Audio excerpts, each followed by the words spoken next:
If you want us.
First, before you.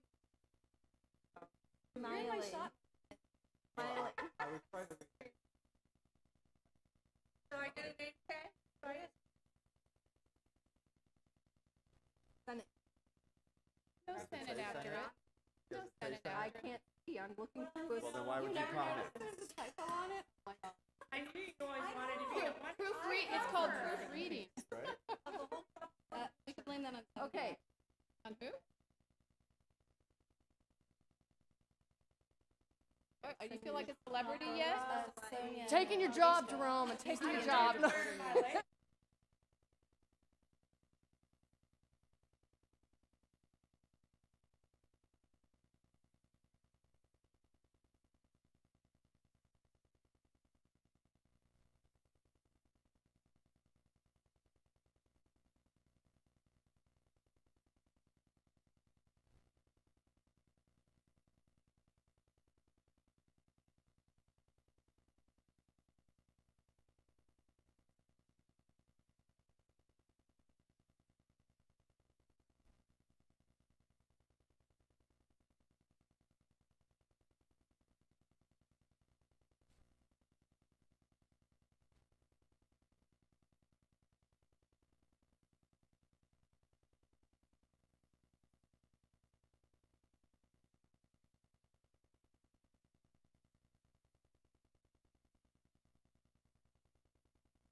Good evening, ladies and gentlemen. Welcome to the March 27, 2019 Board of Trustees meeting.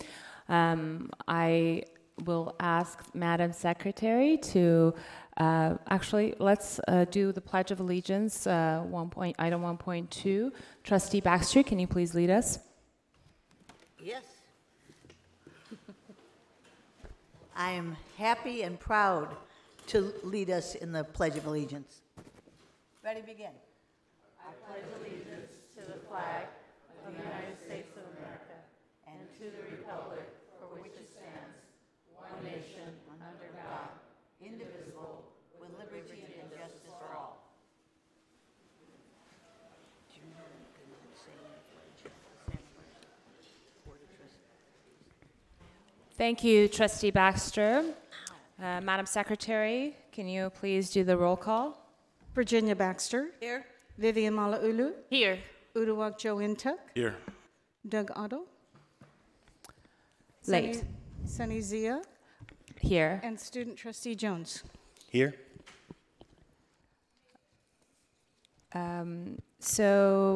I believe there are 2 students we have here tonight.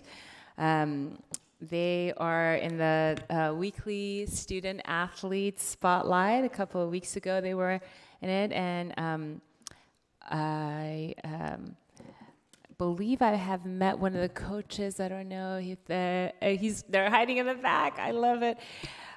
So I asked that our athletes come here tonight just because we want to show our love and pride for you. This is something that Vice President Malauulu has led the charge on, and I have learned from her. I need to brush up on the athletic acumen from you guys, so hopefully you can bring me up to speed. But I'm going to give Vice President Munoz the opportunity and the floor to acknowledge you, and I will say a few words and let you know how proud we are of you all. Vice President Munoz. Thank you, Board President. So it's my great pleasure to take a moment to acknowledge some of our outstanding student athletes. So if I can ask Jeremiah Sadler and Coach Barry Barnes to come up to the front so I can say a few words.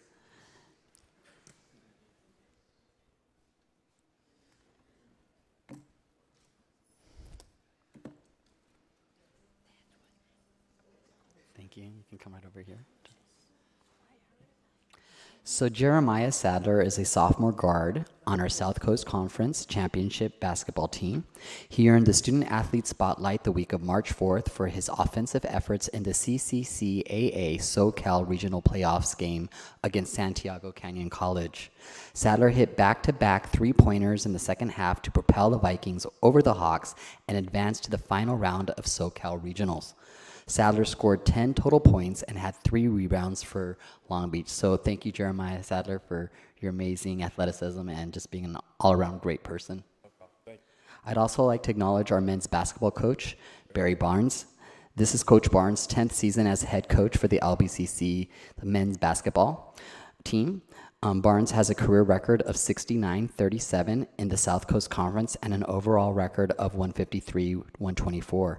This season, his team was crowned South Coast Conference champions, and they competed deep into the playoff system, advancing to the 3rd round of Southern California Regional Tournament. So thank you, Coach Barnes. Would you like to say a few words before I give it to the board? I just want to say thank you a lot. This is an honor to achieve this, and I appreciate it. Thank you. Now, Jeremiah, I have to tell you, I heard from the opposing team how much of a star you are, and you know that's a big deal. And I can't say I'm a basketball player or a football player, so I live vicariously through you guys, and you're like my children. It's amazing. I'm so happy that we have people like you, or students like you, and coaches like our Coach Barnes that really groom such student athletes. I know you are going to be a superstar. I'm going to be looking for you in the headlines. No pressure now. And if any other board members would like to say a few words. Yes, Trustee Baxter? Yes, I was at the Hall of Champions dinner Friday night, and I gave a big hug to Coach Barnes because I knew you 10 years ago, Barry, and I'm so proud of you and what you've done. And I just want to congratulate you, and also to you. Obviously, the team is everything, but if you don't have a good coach, you don't have a good team. So congratulations. Thank you. Thank you. Thank you. Also, at this time, I would like to invite up Carissa Qualley and our women's swimming head coach, Chris Oding, if they can come up to the podium.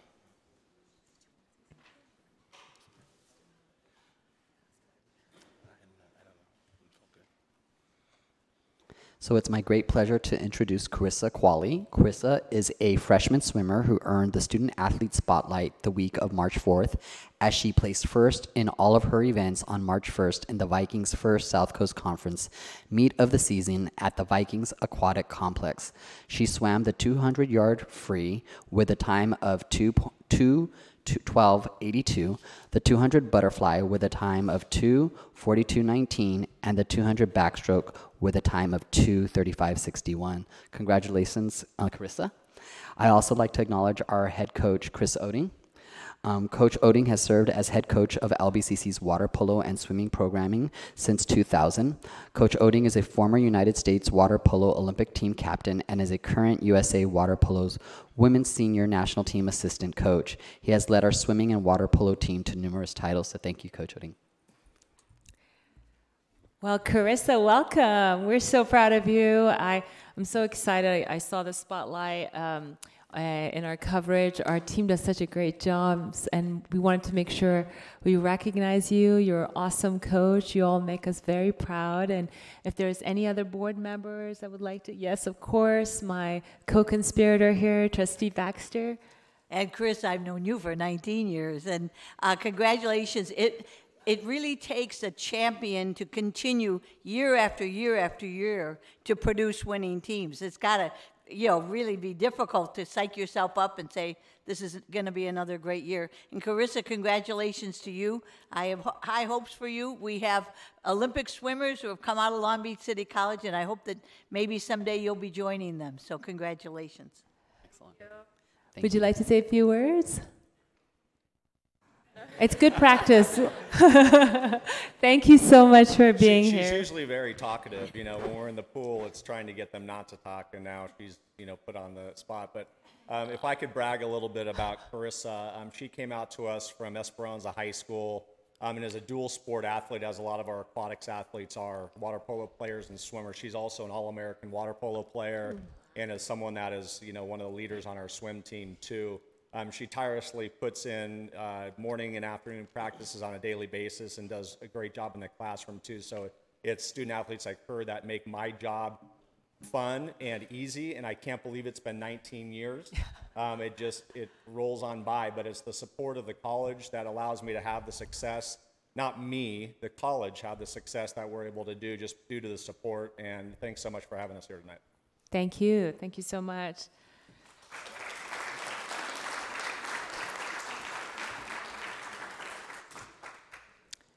Now, you all are more than welcome to stick around, get a taste of governance here, but our feelings won't be hurt if you like to go get on with your practice. That's just fine. It doesn't diminish anything away from our pride and joy in you.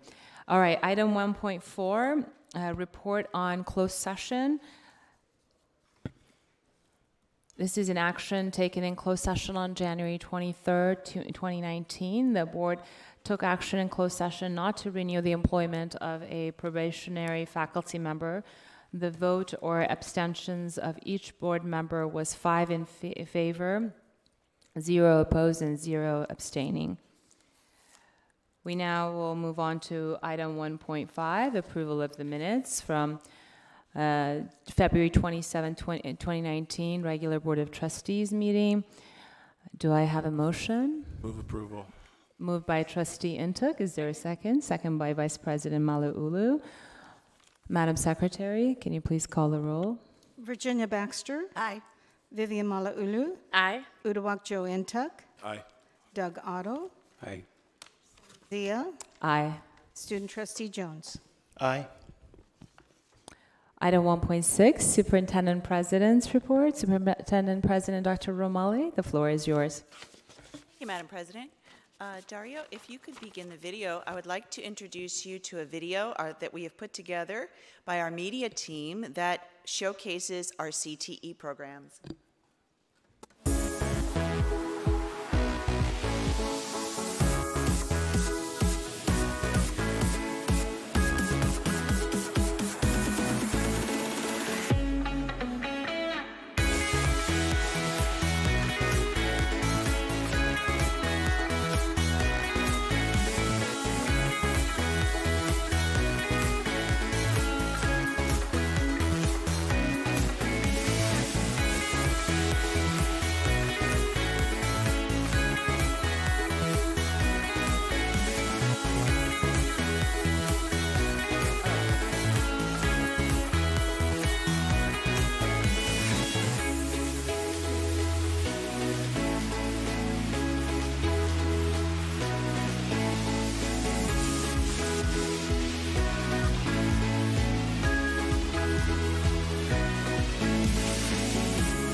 Isn't that great?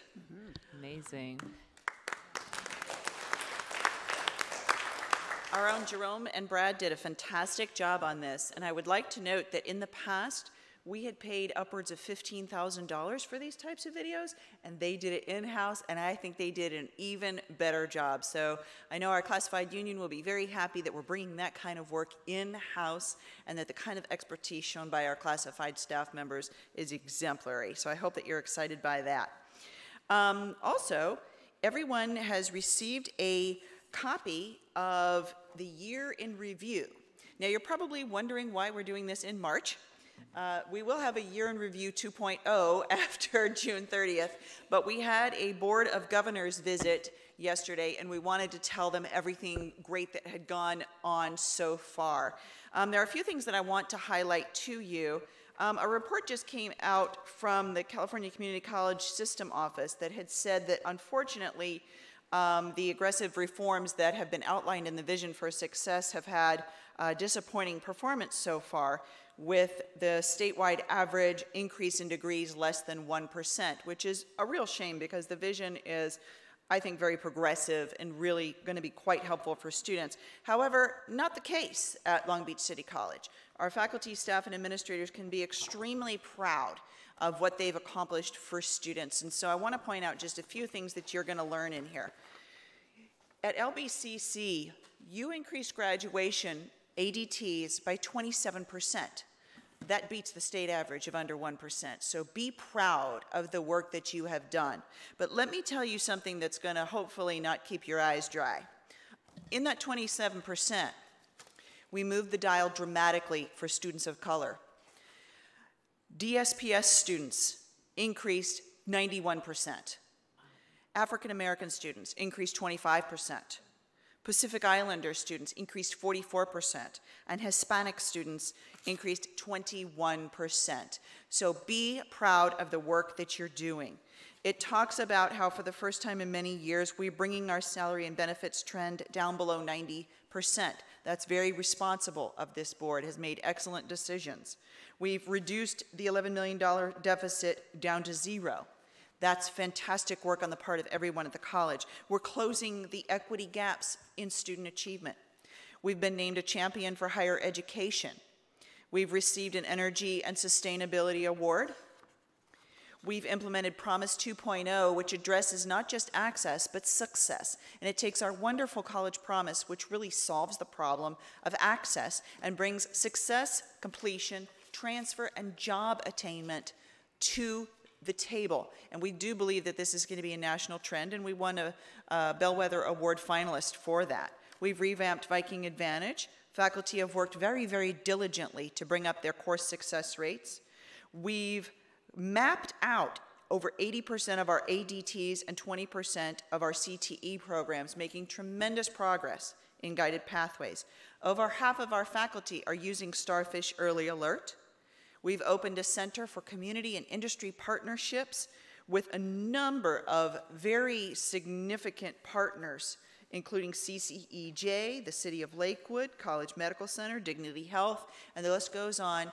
Partners who want to form relationships with us to offer internships and jobs to our students.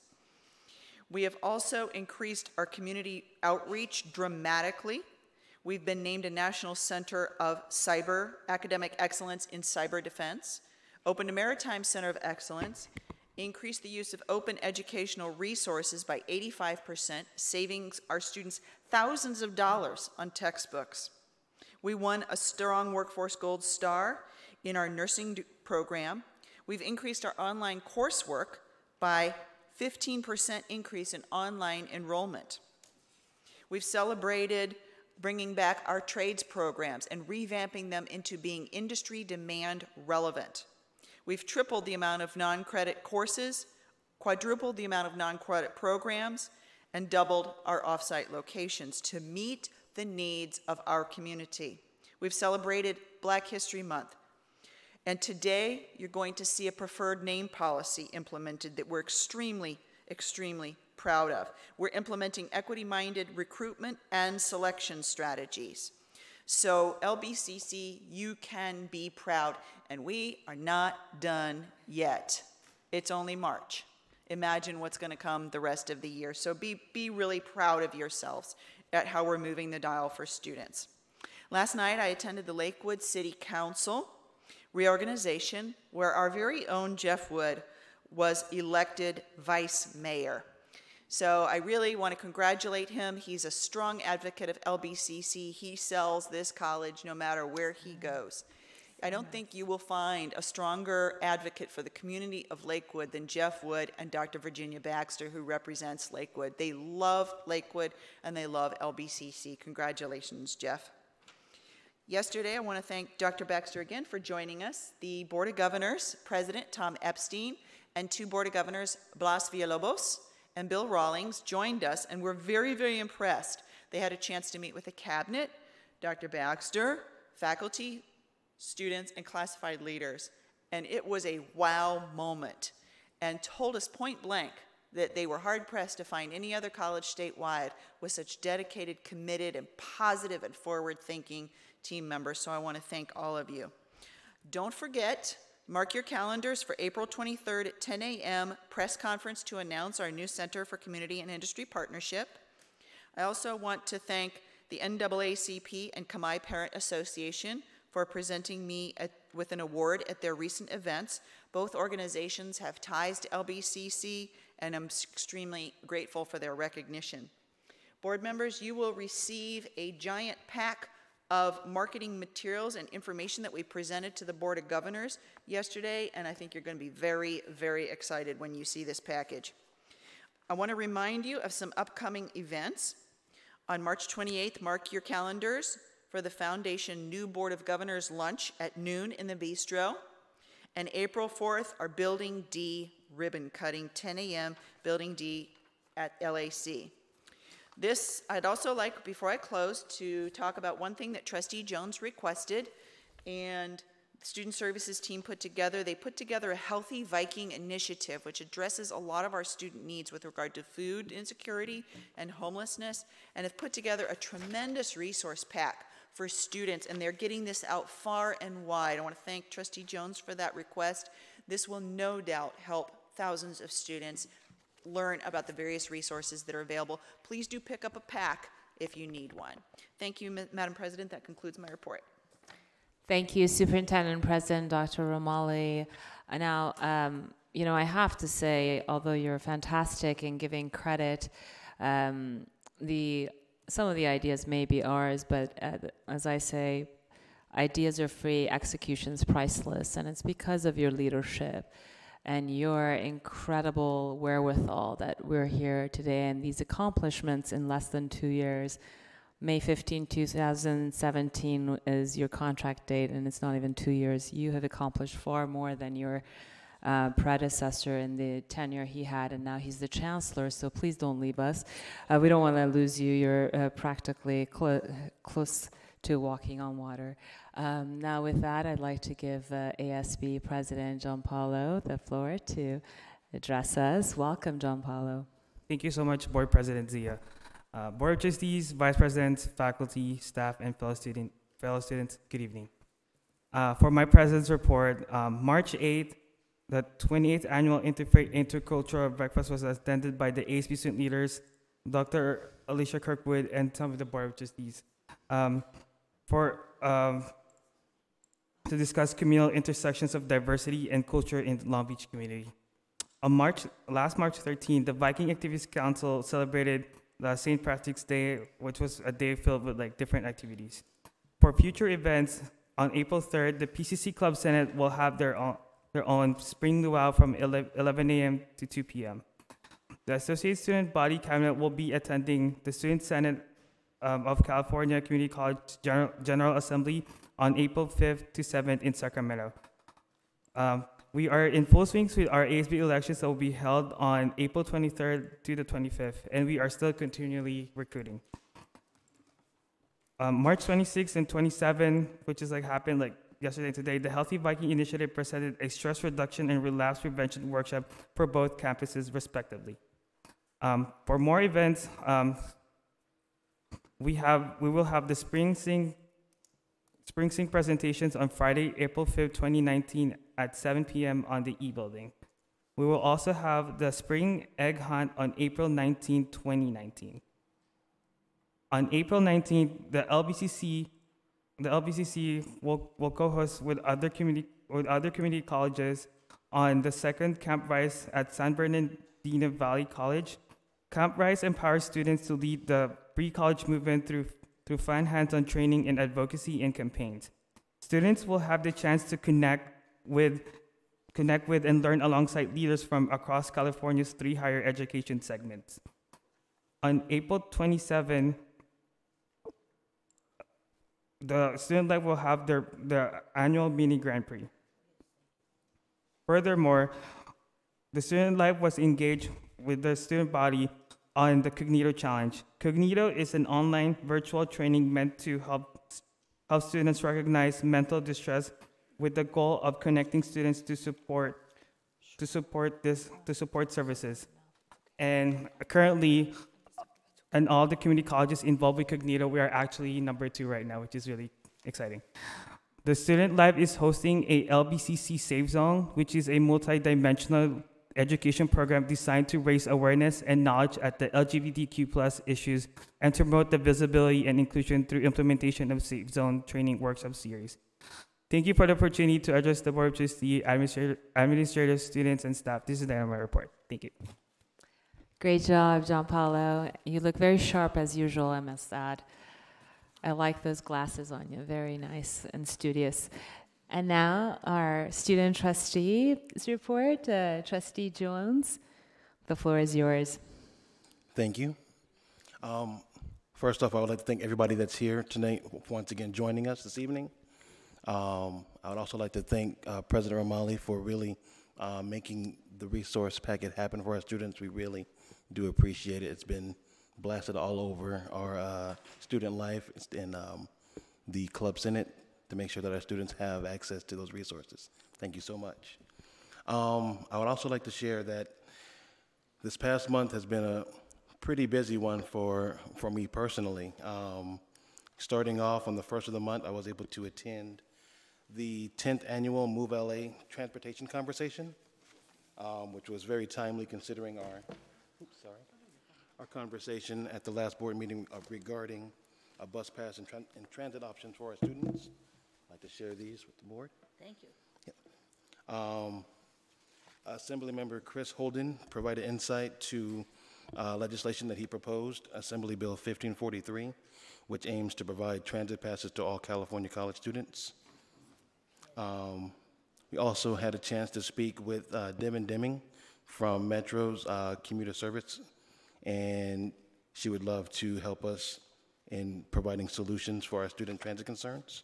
I also had a chance to attend the 12th annual AMEN conference on March 7th and 8th in LA. I was accompanied by our VP of Student Services, Dr. Munoz, as well as several other administrators. We had a chance to really take in a lot of insight. Personally, I was able to share some of the innovations that Long Beach City College is making in approaching equity in the classroom with other educators from various institutions. On the 20th of this month, hosted a town hall in conjunction with our trustee, Udwak Joe Entuck, who is our keynote speaker. We had a great turnout. Students walked away with a wealth of information.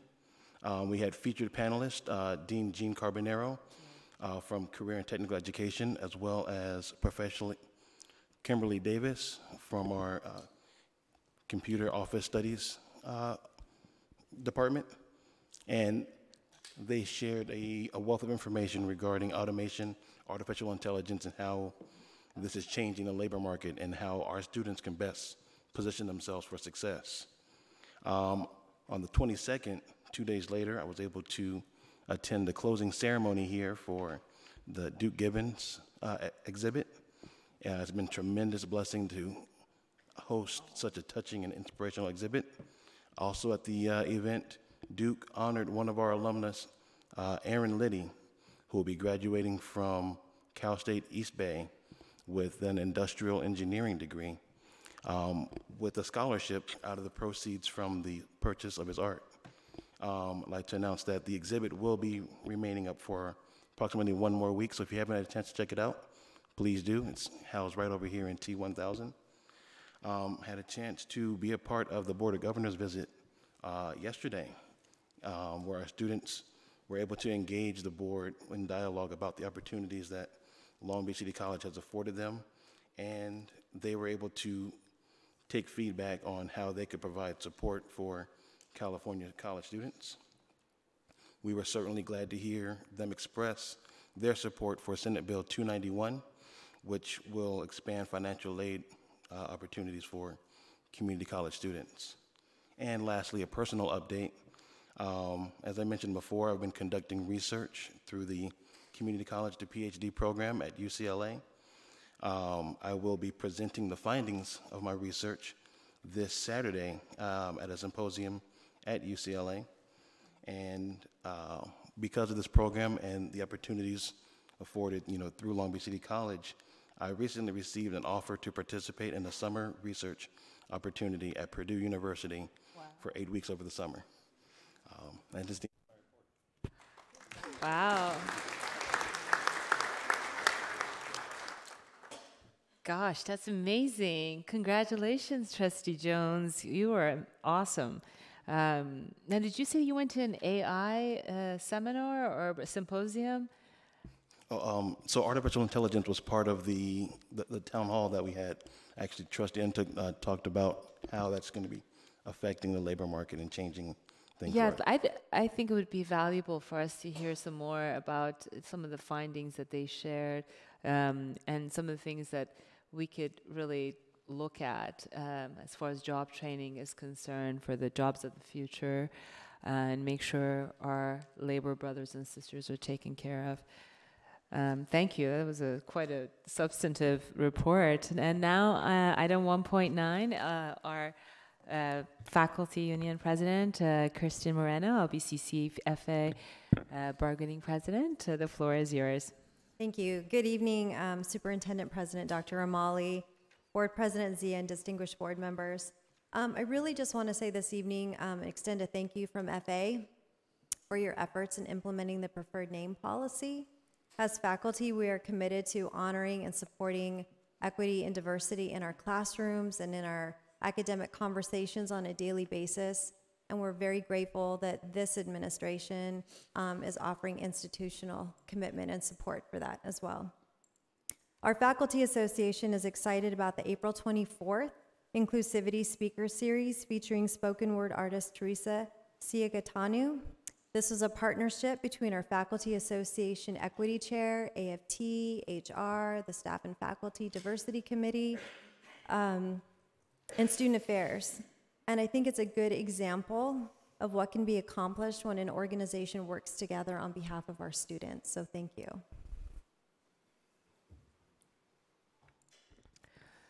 Thank you, Kristen. Item 1.10, AFT Bargaining President, Susan. Welcome. Thank Susan you. Trask. Good evening, Board President Zia, trustees, Superintendent Dr. Ramali, Vice Presidents, colleagues, and community. By the way, that was a great video that was put out about the CTE programs. Thank you very much. We're very happy that the trades are coming back and once more being a real big part of this community. I also want to share that the union tonight signed the delineation of duties agreement with the classified Senate. Thank you, Annie.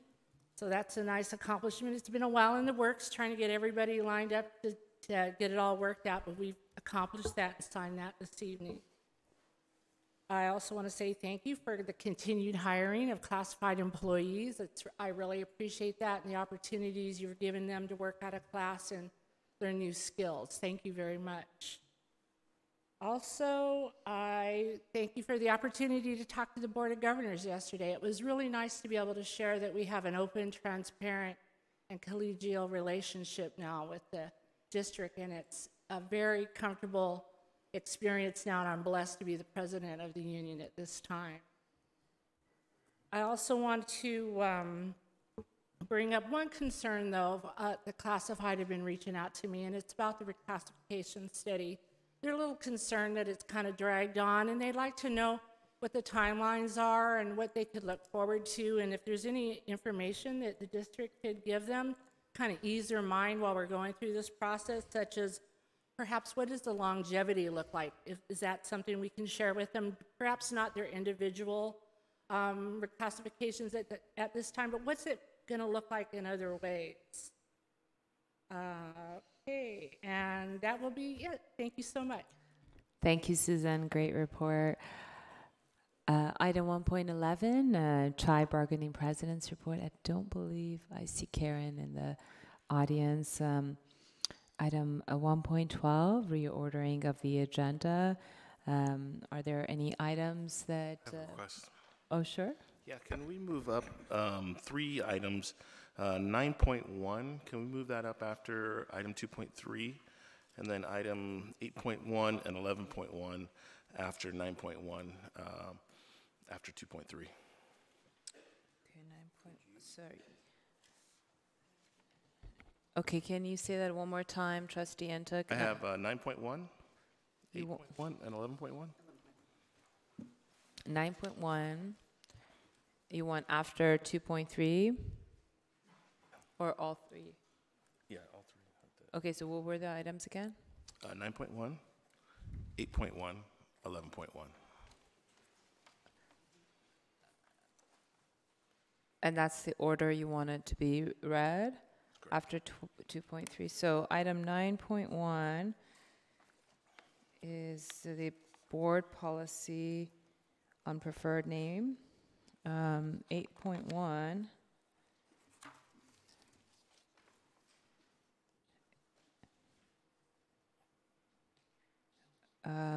you want to hear after that, and then 11.1.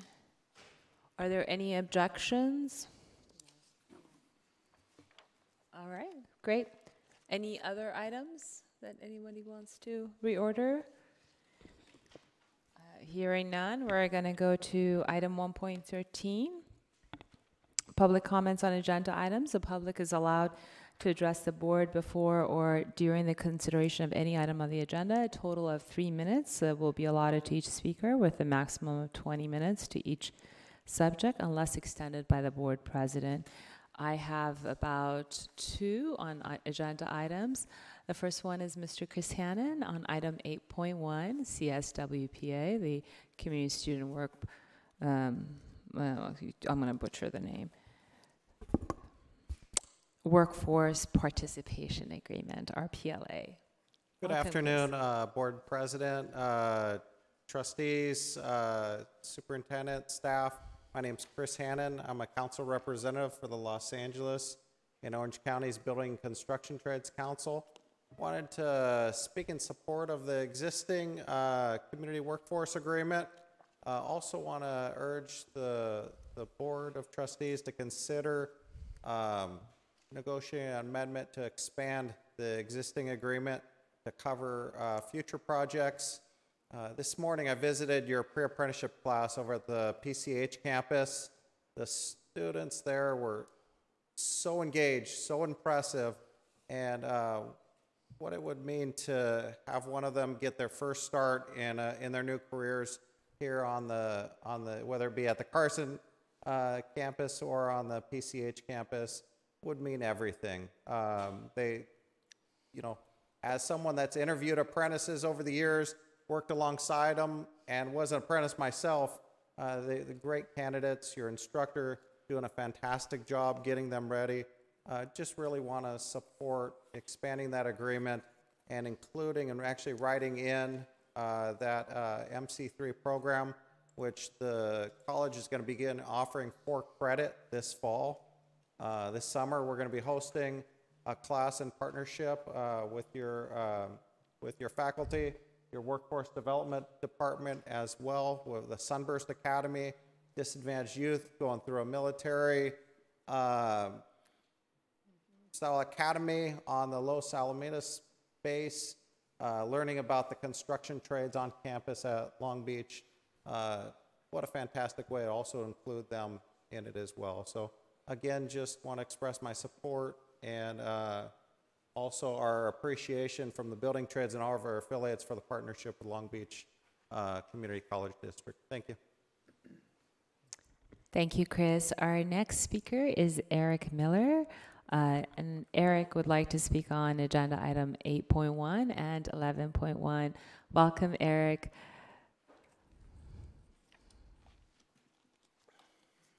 Good afternoon, and thank you guys for having me today. My name is Eric Miller, and I am a representative of PV Jobs. PV Jobs stands for Playa Vista Job Opportunities Business Services, a long name, but a simple title in regards to our role as helping people find jobs to help break the cycle of poverty. To that, we really connect people from the disadvantaged neighborhoods all throughout the county of Los Angeles into the construction trades, and in partnership with my friend Chris over there and a lot of the contractors, we work really hard to help people first break that cycle by finding the supportive services needed for those opportunities, but second, really locating the jobs for them with a lot of these construction projects that are happening. So we're here today in support of 8.1, the Student and Community Benefits Agreement, which is a great move by the trustees here, which I'm quite impressed with. And we will be working hand in hand with the city of Long Beach as a jobs coordinator to help locate a lot of these jobs for you students.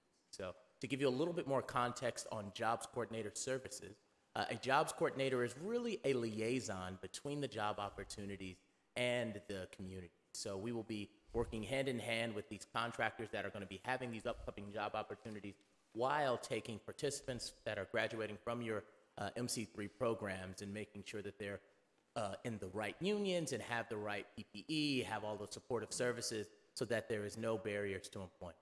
And so we're just really here excited about this new opportunity and want to applaud you all for making such. Thank you, Eric, and it's great to see you.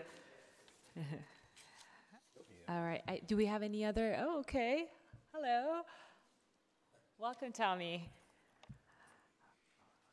Tommy, you'd like to speak on item 8.1? Is that the community? Yes. We have Mr. Tommy Favalle, and who we all know and adore. I should speak for myself, but I could say that that's a shared sentiment. Please don't start the clock yet. Let's reset it because I've taken 15 seconds of his time, Madam Secretary. So this is on item 8.1. Go ahead, Tommy. The floor is yours. Thank you, Board President, and the rest of the trustees. I look to see familiar faces behind the dais, and staff and the public that's here today. My name is Tommy Falvai. I represent IBEW Electrical Workers, Local Union 11. I'm here in support on behalf of IBEW when it comes to expanding the student workforce agreement. I understand that it only covers a certain amount of projects, but we'd like to see a pipeline to help out students. Sorry, there we go. Came back on. A pipeline to help out students that, that may not, become an engineer or may not become a lawyer, may not become a teacher, but want to come into a trade that'll be a long-lasting career. So we look forward to, helping, anyone that wants to come into the electrical field and giving them a long-lasting career in the electrical trade. So we urge your support behind this. Thank you. Thank you so much, Tommy, and it's good to see you as well. Item 2.1, supporting early college planning at Browning High School. This is an action item. It is recommended that the Board of Trustees announce their support for early college planning at Browning High School is submitted. Discussions with Long Beach Unified School District regarding a possible early or middle college have been going on for approximately 1 year. LBCC's Board of Trustees was identified as a key stakeholder in December 2018. LBCC was notified that LBUSD was potentially interested in creating an early college at their newest location, Browning High School. Do I have a motion? Moved by Trustee Inton and seconded by Trustee Baxter. Is there any discussions, comments, presentations? Did Kathy have anything to say? Do you have a question, Trustee Inton? Oh, I didn't know if Kathy had anything to say from last month. Well, I just would like to provide a brief update. We had our first planning meeting this morning. Dr. Munoz was there, Michelle Grimes-Hillman, Sonia De La Torre, and Lizette Villegas. And it was a very productive meeting. We talked about, again, their pathways and what age or high school level we might start the program, whether it would be a middle college, an early college. We talked about our main objective, which is to ensure that we design this for students who may not be college ready, and the importance of keeping a focus on that so that we are successful. And we talked about financial aid, and I don't know, Dr. Munoz, if you want to add any more, but it was a productive meeting in our first meeting, and we were very pleased with it. Thank you. Dr. O'Malley, would you like to add anything?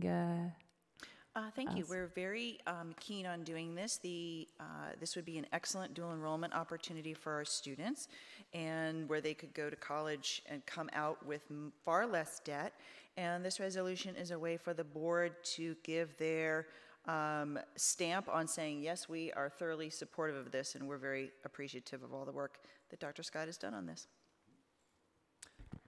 Thank you. I also want to commend you for your great work. This sounds amazing, and I believe it was one of the initiatives that, or items that Trustee Intuk had asked about, and I just want to also commend him for really bringing this forward. This is just, if I'm not mistaken, it's based on my recollection. Trustee Intuk has asked about this, and I want to commend staff for prioritizing this, and it sounds amazing, and it'll be a benefit to our students.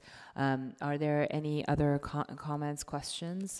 Trustee Intuk, would you like to say a few words? Yeah, I just want to, again, thank Dr. O'Malley, Dr. Scott, Dr. Munoz for following up on this. This is a conversation Superintendent Steinhauser and I started last summer of seeing how we can further our partnerships that we're already doing. And it's, again, I think it's a win for all of our institutions. Helps with our enrollment, helps give students opportunities for reducing their student loans and debt. It gets people ready to go to work. If you, at 18, need to get a job, now you're more prepared, and you're going to have a higher income opportunity if you can graduate with a high school diploma and an AA degree. And it's really something that's innovative, that's happening in other places, and it's time that it happens here in Long Beach. And I'm really supportive, and whatever I can do to continue to help move the ball forward, I'm here to help support. So thank you again for all your work, everyone. Trustee Otto, did you want to say a few words? I had a question for Vice President Scott. Can you tell me a little bit about the Browning's approach to hospitality as one of the tracks as you know, very interested in that because of in my district is Avalon, and the whole town is about hospitality, and we're always looking for ways to improve what goes on over there. And so, but I don't know exactly what the Browning approach is. Well, they have the 2 tracks, which is culinary and then hospitality. They are still creating the curriculum, so I don't know that I can provide all the details for you. But we're looking at the hospitality ADT and offering that. And that's very prescriptive. We can't really veer too much from that because it's state created. But in our certificates, as I told LBUSD staff this morning, we have a fair amount of flexibility in our certificates and can work with them in regards to the kitchens that they've created and to ensure that we're utilizing everything that they have there. But that's going to be a discussion that we haven't quite had yet, and it's partly because it really isn't fully created. That they're working on the basic courses right now, and they haven't completely utilized their kitchens or other facilities. Okay, thank you. Madam Secretary, can you call for the vote? Virginia Baxter. Aye. Vivian Malauulu. Aye. Uduak Joe Intuck. Aye. Doug Otto. Aye. Sunny Zia. Aye. Student Trustee Jones. Aye. Item 2.2, Student Communication Plan. This is an informational item that is being provided by LBCCD's Office of Public Affairs and Marketing on how to communicate with LBCC students more effectively. Superintendent President Dr. Romali, would you like to kick it off? Yes, ma'am, thank you.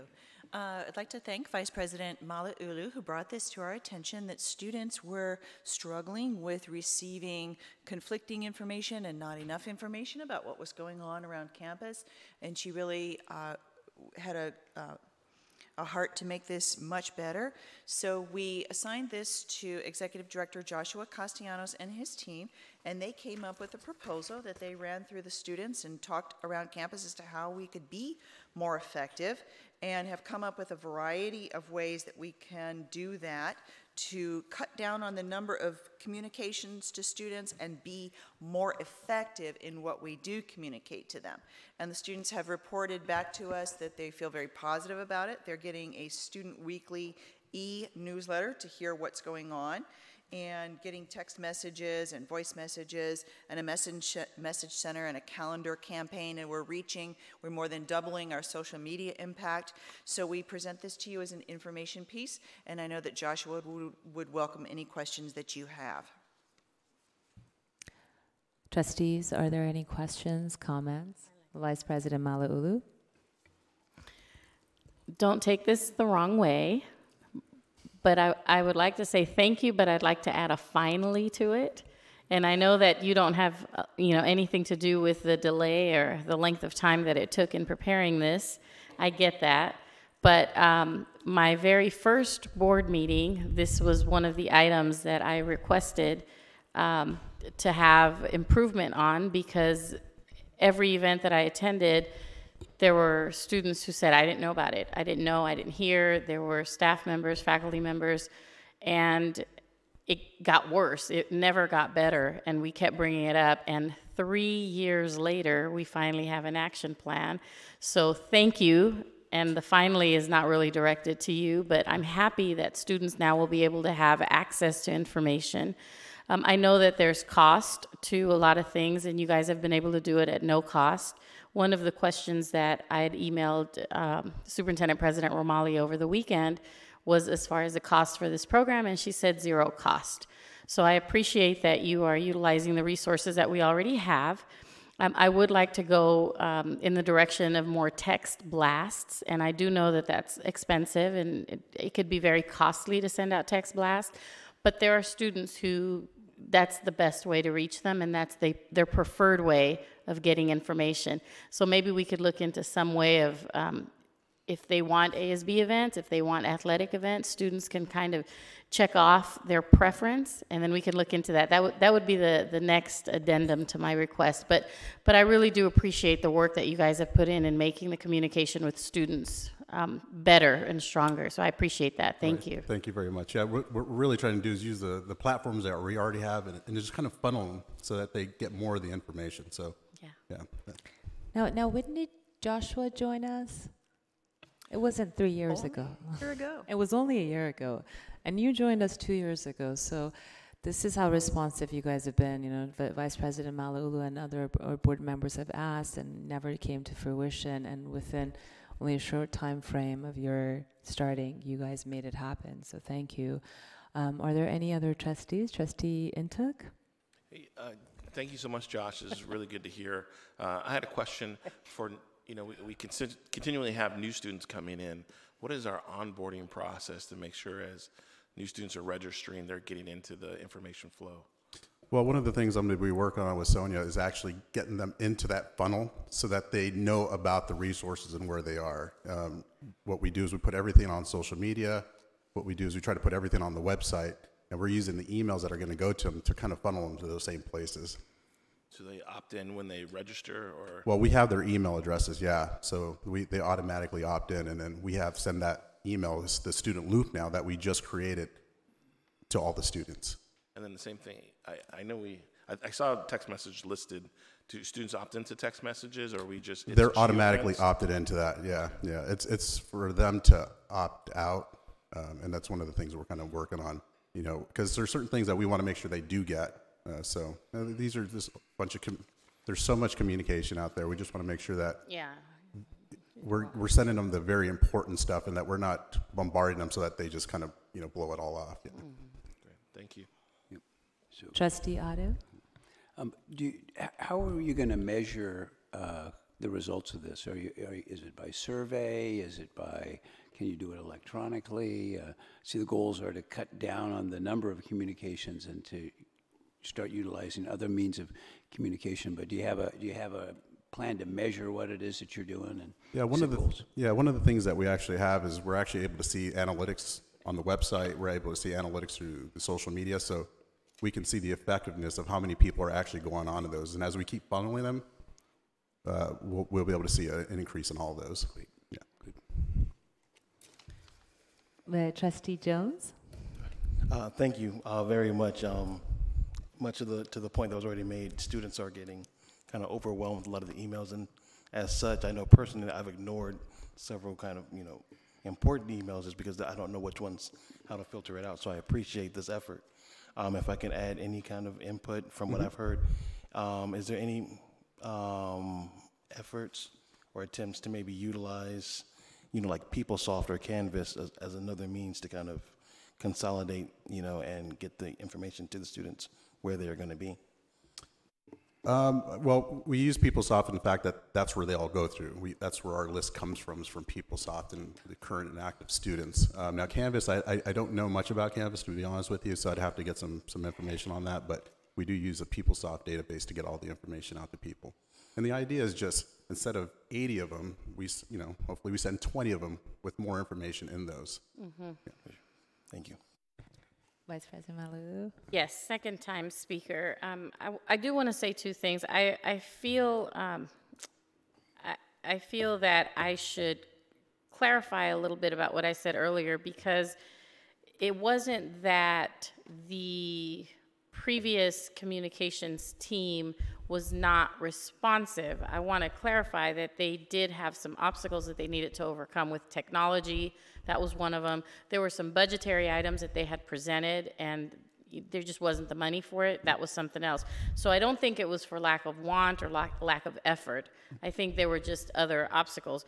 But by the same token, I do think that you were a little bit more aggressive about meeting the request for stronger communication, so that should be noted. One other thing, I appreciate what you said about not wanting to overwhelm students with too much information and too many messages. And one thing that, because I've spoken to students about this, I actually had conversations with pockets of students on campus about this a few times. And one of the things that they said is they just want to know name of the event, date, time, and place. That sometimes the summary or the description, they're not interested in that. If it's a basketball game, they don't want to know the record, or they don't want to know, they want to know who's playing, what time, who they're playing, where, and that's good enough for them. So that is something for you to consider in terms of making the description a little bit briefer. And Trustee Otto, you asked how we would be able to measure it. you know, I can't tell you quantifiably how it could be measured, but I can tell you visibly by attendance. Just being able to see a lot more students, a lot more participation. Even on campus with the club sign-ups day, it appeared to be more interest. So if we can get the word out for events like that, more students will show up, and then we'll be able to say, is it working or if it's not working? Absolutely. That's correct. Yeah. Joshua, I want to personally thank you. All of this is just amazing. For the members of the public, if you do get a chance, check out, this is just incredible work. And I just want to commend you and your team, Superintendent President Dr. Romali, your leadership. And this is amazing. It's just, I have other districts ask me all the time, how do you guys do it? And how do you make this happen? And you did it in a very fiscally responsible way. This is $0, you know, that goes to show you that you have a great business acumen, not just the artistic acumen and intellect. So thank you so much. We truly value and appreciate you and your team. Thank you, President Zia. And it's obviously the leadership, but if you know, you get to work with this communications and outreach team, you'll get to see how amazing they are. And I know you say my name, but the team that we have is just, they're incredible. And I'd put them up against anybody, anywhere. So I'm very proud of them. Yes, absolutely. Yeah. I have members of the public come up to me all the time with our flyers and say, I got it in the mail, and they're doing the advertising for us. So thank you so much. We're really lucky to have you and your team. Any other members of staff or board members, any other comments before I move on? Thank you so much, Joshua. Item 2.3, California Community College Trustees 2019 Board Election. This is an action item that the Board of Trustees approved the selection of 7 nominations from the candidates listed and return the official ballot postmarked no later than April 25th to the CCCT Elections Committee League Office as submitted. We all had 1 vote for 7 seats.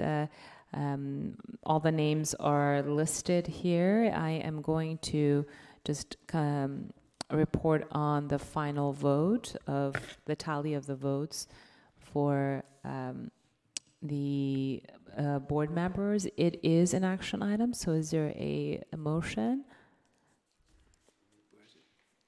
President Zia, is there a list and I'm missing it? It's in the docket. Oh. It's My It's in your iPad is not printout. working, so It's I in the can't open it. printout. Maybe Trustee Malulu, if you show. Is there a motion to approve?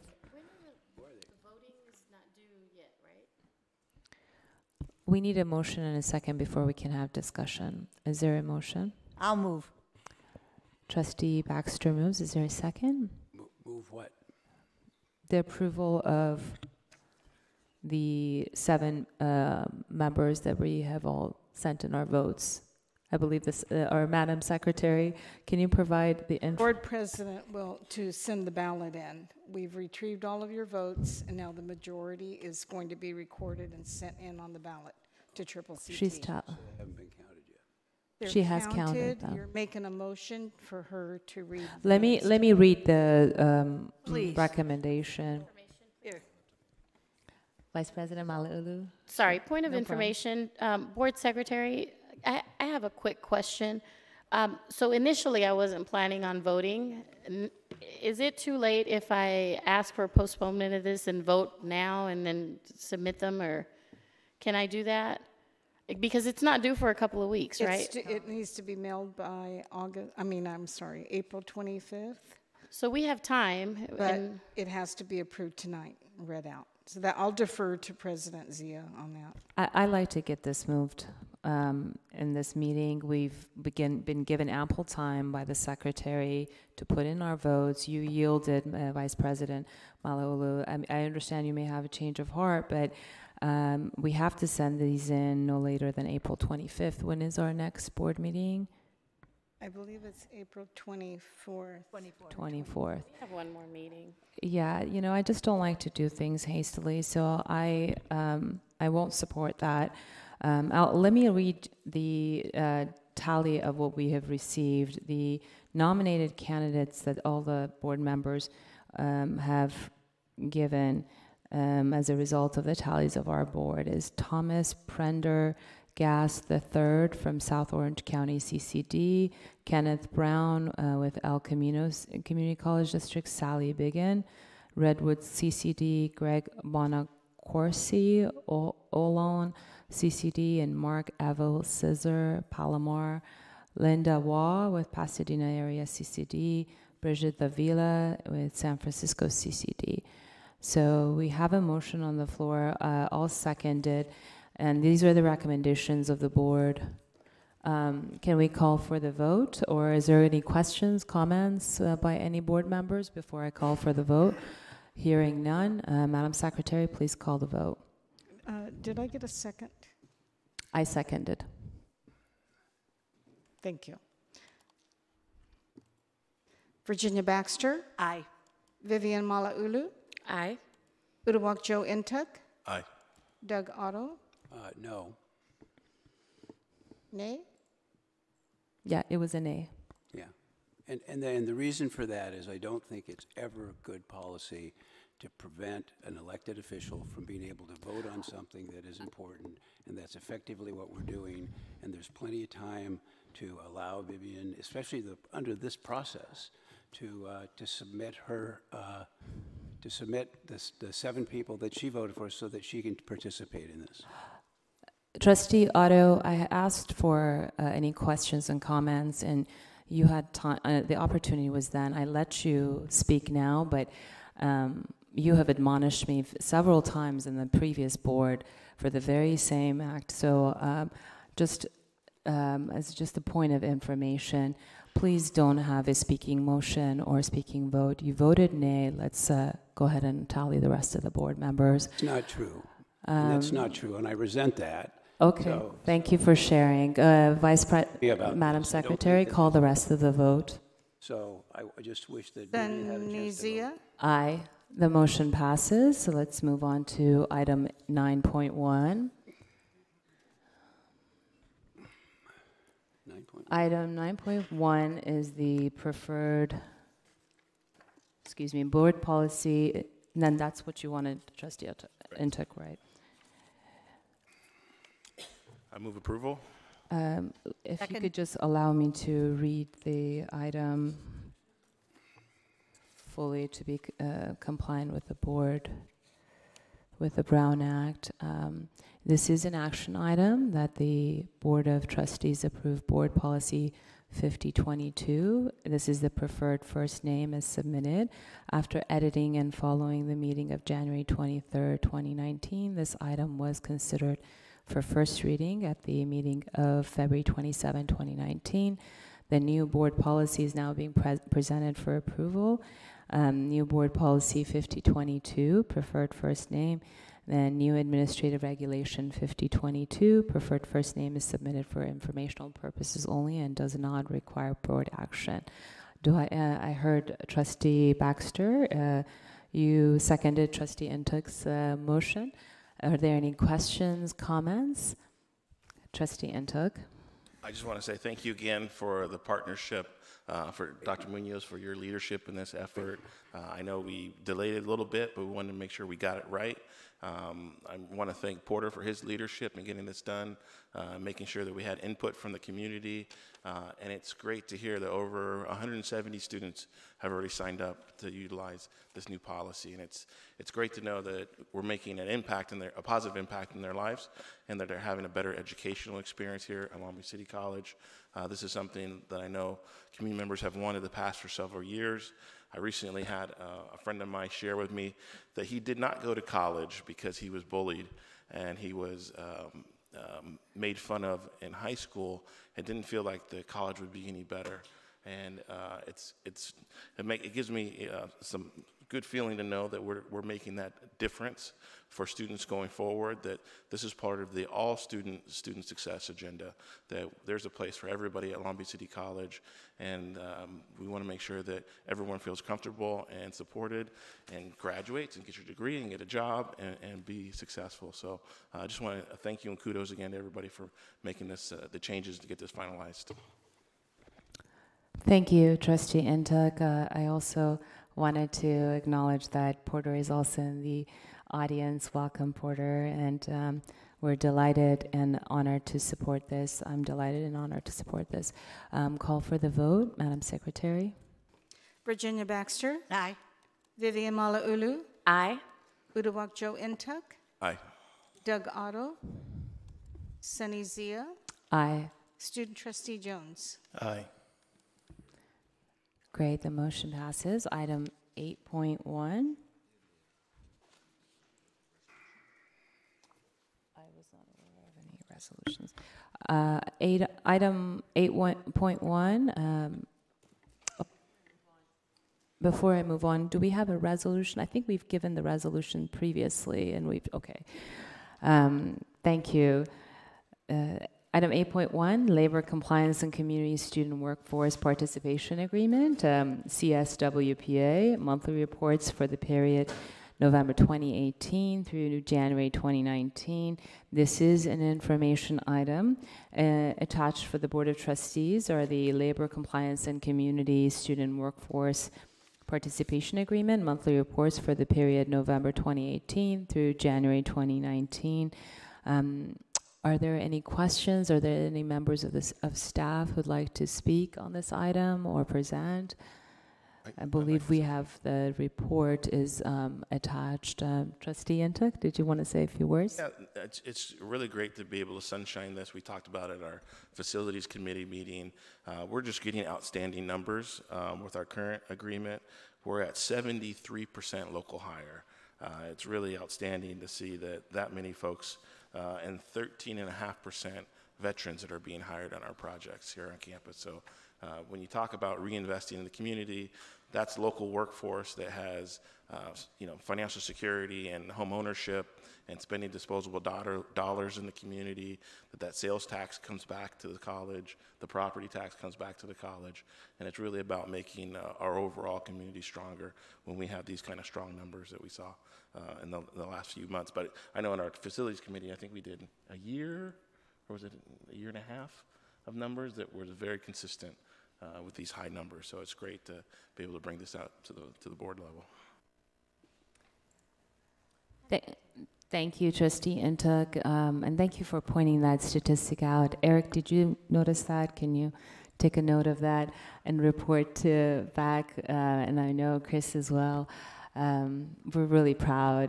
This is really working well for us, and we really appreciate your partnership. Vice President Malauulu, did you have any questions, comments? I would just like to say thank you also for this initiative and the support that it's received. And I'd like to focus on one word in there, actually two, but the main word I'd like to focus on is student. With our local hire, of course, I'd like to make sure that our students have first dibs on any potential employment, whether they join through an apprentice program or whether they join the labor force just as outright workers outside, once they graduate and move on past LBCC. I appreciate that our veterans are being showed preference, but I'd also like to include other students from our college into that local hire clause, and I think it would be important for students to know. I like what was said earlier in the public comments, where not everyone has aspirations of becoming a doctor, a lawyer, an engineer, and as a teacher, I know that education really, the college format is not for everyone, but definitely being able to work with your hands and career technical education can be, and having women, minorities, veterans, and students be a part of that is really important to making sure that we integrate all aspects of our community into that local hire clause. So I'd just like to emphasize that student word. It's up to the board chair. Any other board members? Trustee Baxter, this is an information item. We're going to bring it back with the student, so we'll report on the next item. All right, so thank you for that. And just a point of clarification, Trustee Intuk informed me that it was an error, the agenda item that he wanted to reorder. It wasn't 11.1, it was 10.5. And this is the recommendation to expand and enhance the LBCCD Community and Student Workforce Project Agreement, that the Board of Trustees approved the recommendation for Superintendent President to reevaluate the Community and Student Workforce Project Agreement and report back as submitted. So with that, this is on the trustee committee's report. Trustee Intuk and I sit on the Facilities Committee, and we met on March 12th, and it's our recommendation that I just read to you that we come back to the Board of Trustees and really like now, we're coming back to the board for the Superintendent President, Dr. Romali, and her team to reevaluate the Community and Student Workforce Project Agreement and report back. Now, I do want to commend Trustee Intuk for his zeal and partnership. Before I yield my time to Trustee Intuk on anything he'd like to add, and with our recommendation, I just wanted to add that our partners at the LA and Building Trades, LA and Orange County Building Trades, the President Ron has emailed me, and he's asked that, and I'm going to read his email, that he says that it looks like there is some movement being attempted at our meeting tonight, and he appreciates our work on this addendum to strengthen the agreement and the amount of work covered, and an attempt to strengthen the local hire language to include LBCC graduates, which will strengthen our partnership with the LBCC.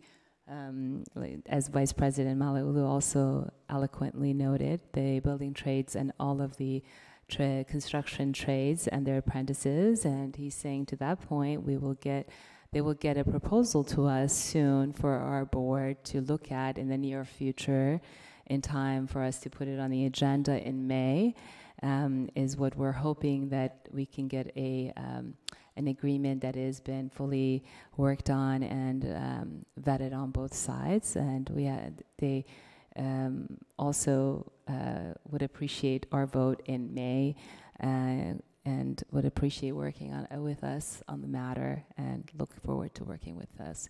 So I just wanted to mention that, and really thank Trustee Intuk for his great work and his partnership.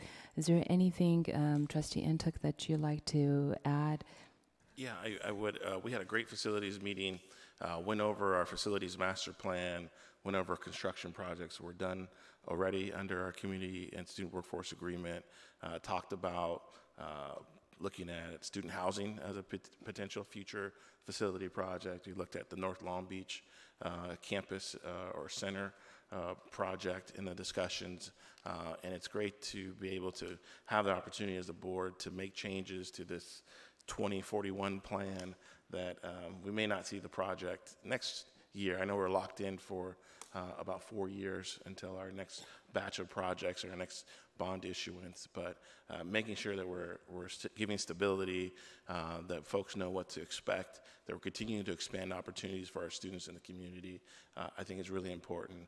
And going over at the meeting with President Zia, projects are on time, they're on budget, we're helping make sure that people are getting a living wage, healthcare benefits, retirement, just like our employees here on campus, our faculty and classified students enjoy those benefits. We want to make sure that we're using public dollars, that we're extending that to the larger community, and that we're really having the most impact. So I know it's a recommendation for concurrence, and so I'd like to ask for a vote of support to start the process, and so Dr. Romali can go forward and evaluate and report back in the future. Sure, that would be great. I didn't hear any objections. Is there any? So there is concurrence and consensus. Thank you for also highlighting the North Long Beach project, Trustee Intuk. I failed to mention that because this is a committee report, and we also have the housing item for students who are facing hunger and housing instability, and our great staff is going to go ahead and go with an RFP to look at doing an analysis. And if there's anything I'm missing on that front, Superintendent President Dr. Romali and Vice President Drinkwine, please feel free to add on to that. But I'm very excited that we're making some movement in this regard, I'm excited that we have a student trustee and trustees that support our initiative, and this was something that was part of our bond as advertised for student housing. It just, for whatever reason, it never came to fruition, but it is our will and commitment to see how we can make this happen, and our facilities committee and our staff are working on it. Are there any other questions, comments? Trustee Otto, did you have a comment? I did, and I wanted to be real clear about what this is. I'm all in favor of looking at and reevaluating the Long Beach Community College District Community and Student Workforce Project Agreement, but we don't have anything in front of us right now. We don't have the old agreement. We don't have any recommendations. I know that's the purpose of this, is to let the superintendent president know that this is something that we think is worth doing, but I'm uncomfortable talking about specific things without anything before us. And it was almost like a report of the committee without any paperwork whatsoever. So I'm happy to evaluate this. I'm looking for ways to improve and increase our relationships with the building trades, and you know, it's kind of a funny agenda item. There's no staff report. There's nothing except to say, let's do this. And from the way that I learned that you do agendas and whatnot, is you don't have random actions. I know we're not taking a vote on this, but those are my comments. Trustee Ntuk, thank you. Those are very valid comments, and I agree with you. I personally struggled with this one, but I think it was more of a report to bring back to the board to make you apprised for a future agenda item. Now, you'll have to pardon if there was any kind of form that was not according to previous practice, but I do agree with you, and I think that's a very valid remark and point. Perhaps in the future we could do a better job on the forms on the form of presentation, and I give you my word that I'll do a better job of doing that.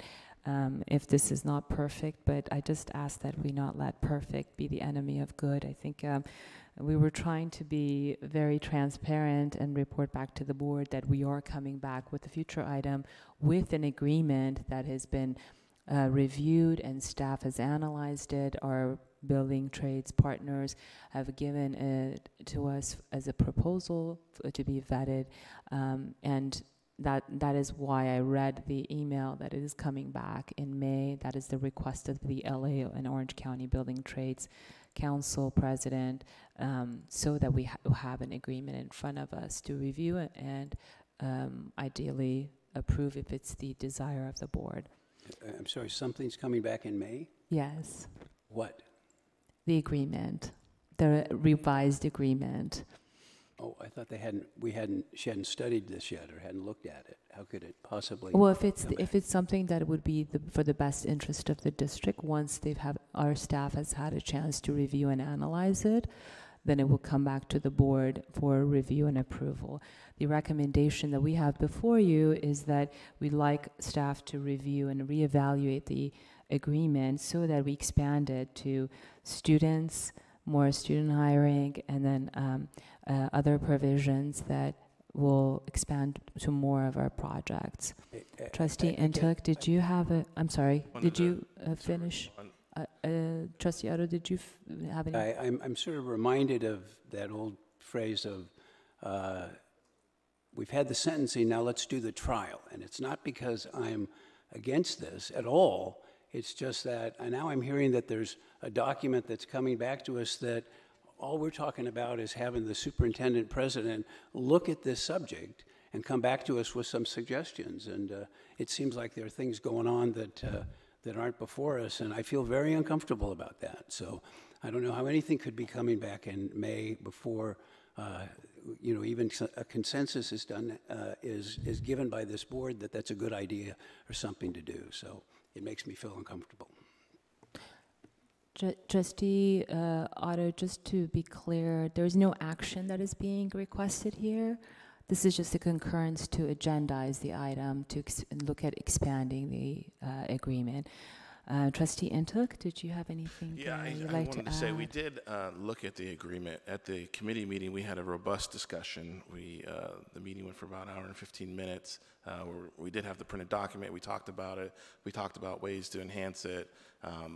But we also recognize that it's just a discussion at the committee until it comes to the full board. The recommendation was to bring it back to the board to begin the discussion process. And we talked about how to further partner with Long Beach Unified. We talked about evaluating thresholds for projects. We talked about what's local hire as far as zip codes, and can we put Long Beach City College students at the top of the list for project prioritization. Those were all discussions we had. I know the meeting was recorded with audio recording.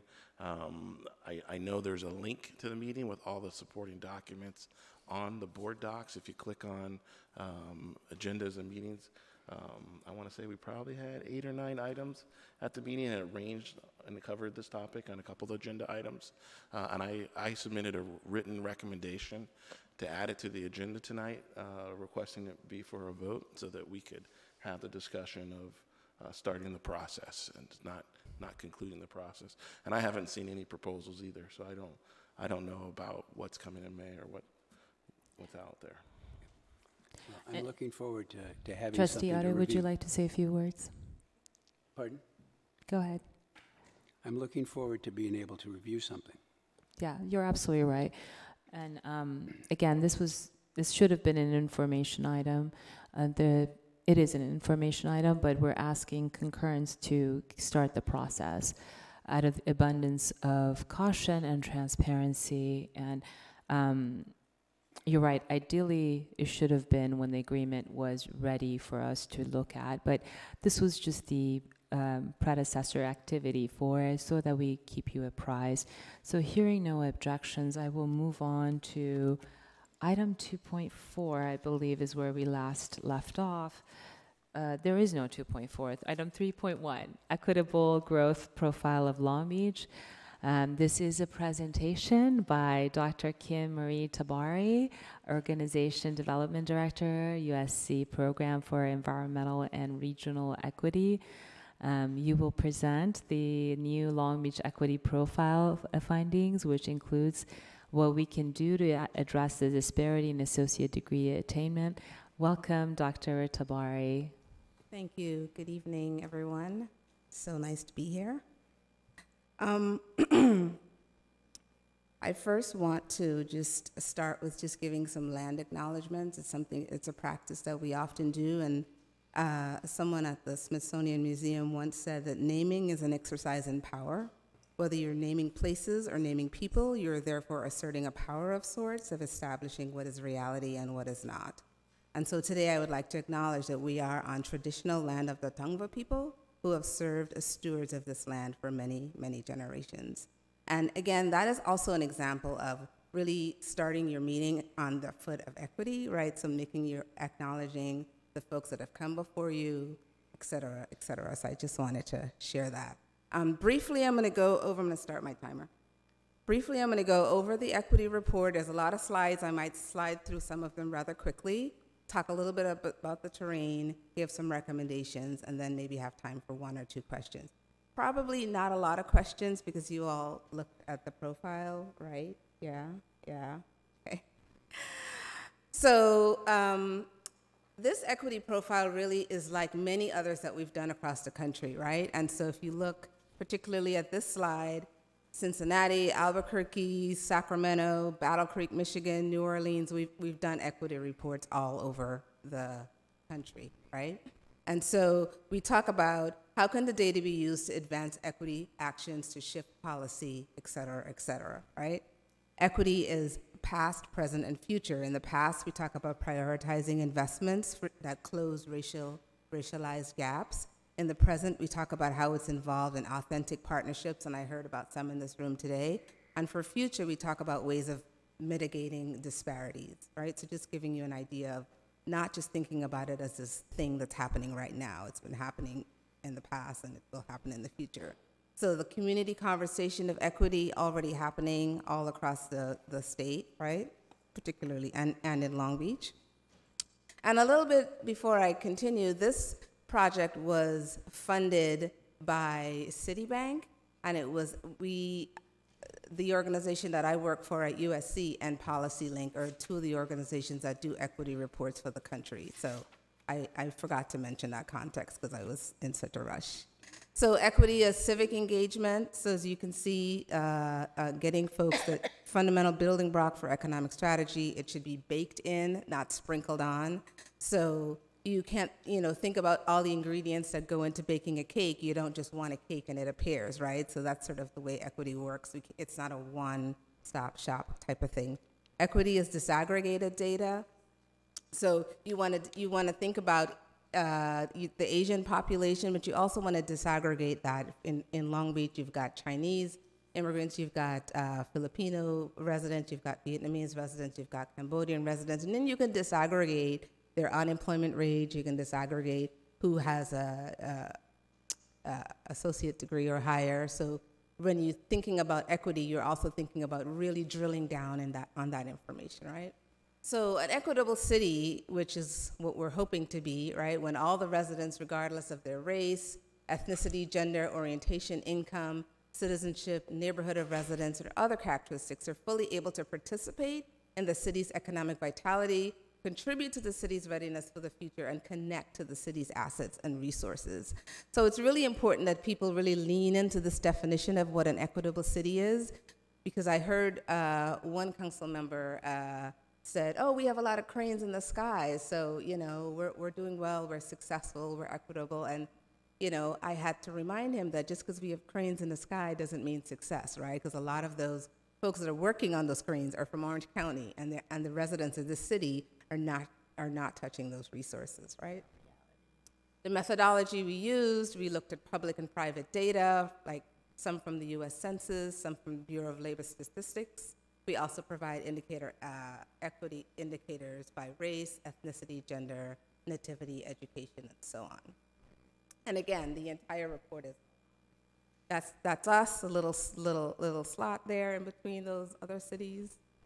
We look at 5 indicators: demographics, economic vitality, readiness, connectedness, and economic benefits in the city, right? So I will go through a couple of slides for each of that. So thinking about our city overall, so stepping back from the campus and just thinking of our overall city, and then we're gonna come back to how we fit into the city, right? Demographic, who lives here and how is it changing? So if you look at this slide, it's very colorful, but you can also see the trend of white immigrants from the 1980s to white immigrants, I'm sorry, not immigrants. I do a lot of immigration work, so I'm on that train of thought. Residents in 1980 to the white residents in 2016, huge decline. The black population, kind of the same. The Latino population, huge increase, right? So you can see those numbers, so you already know what the landscape is gonna be like. Looking at it another way, looking at that same graph in a different way, you can see the trend.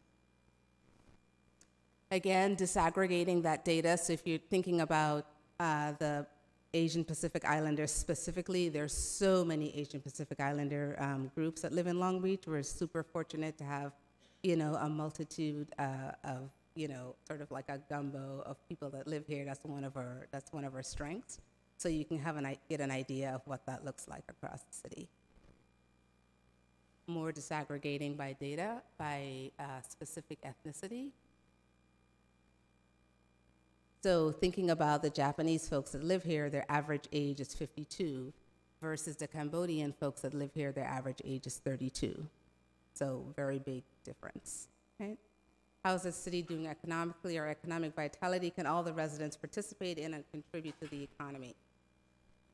So if you put this chart up anywhere across the country, it'll probably look very similar, right? People of color are not making as much money as their white counterpart. And by no means that we're not saying that that is the only standard, but for the purposes of this report, it was. So giving you an idea of what folks are making with a high school diploma, with a little bit of college, with an AA degree, with a bachelor's degree, and with a master's or higher. Looking at unemployment rates for the city, we can see what their percentages, and if you remember the correlation to the other graphs, there was 12% of African Americans that are unemployed and 12% of African Americans that are also leaving the city. So the data is starting to tell us a story. If you look at some of the employment industries in the city, hard to read all those numbers. I apologize. There was a lot of industries that we tried to get in, but you can kind of tell it's a huge retail trade industry. You can also tell by race who's doing what, where the Black folks are working, where the Latinx folks are working. And Latinx, just to clarify, it's a gender-neutral term for Latino, Latina, so we use Latinx to just explain what that means. So, and are all residents building wealth? Homeowner rate by race and ethnicity in the city. You can see that percentage, 25% of Black residents own property, 30% of Latino residents own property, 40% of Asian residents own property, et cetera. So how ready are Long Beach residents for the 21st century, looking at readiness? So going a very early indicator is our third grade scores, right? When you're talking about higher education as a trajectory. So our scores, again, very similar across the country. Our scores for math and reading are drastically different when you break it down by race, and it's abysmal. And I'm not really sure what Long Beach Unified is doing to rectify some of this, but I truly, truly hold them responsible for this. Leading up to graduation, we see folks are graduating equally. So there's this shift from what's happening in the third grade to by the time they get to high school, then everyone is more or less graduating at a high rate, right? And then you get to LBCC in particular, right? So from the first year to the second year, full-time students are returning 71%, which is great, right? I know it's a high number, and it's probably leading in of the community colleges. And then we get to graduation rates, and then we see the numbers not as high for all the ethnic groups, right? So again, more work disaggregating this data. Although the graduation rates are high overall, when you break that down, this is what the data is telling you, and that's what equity is about, right? We need to break down those numbers. So in 2020, which is next year, 44% of the jobs in California will require an associate's degree, right?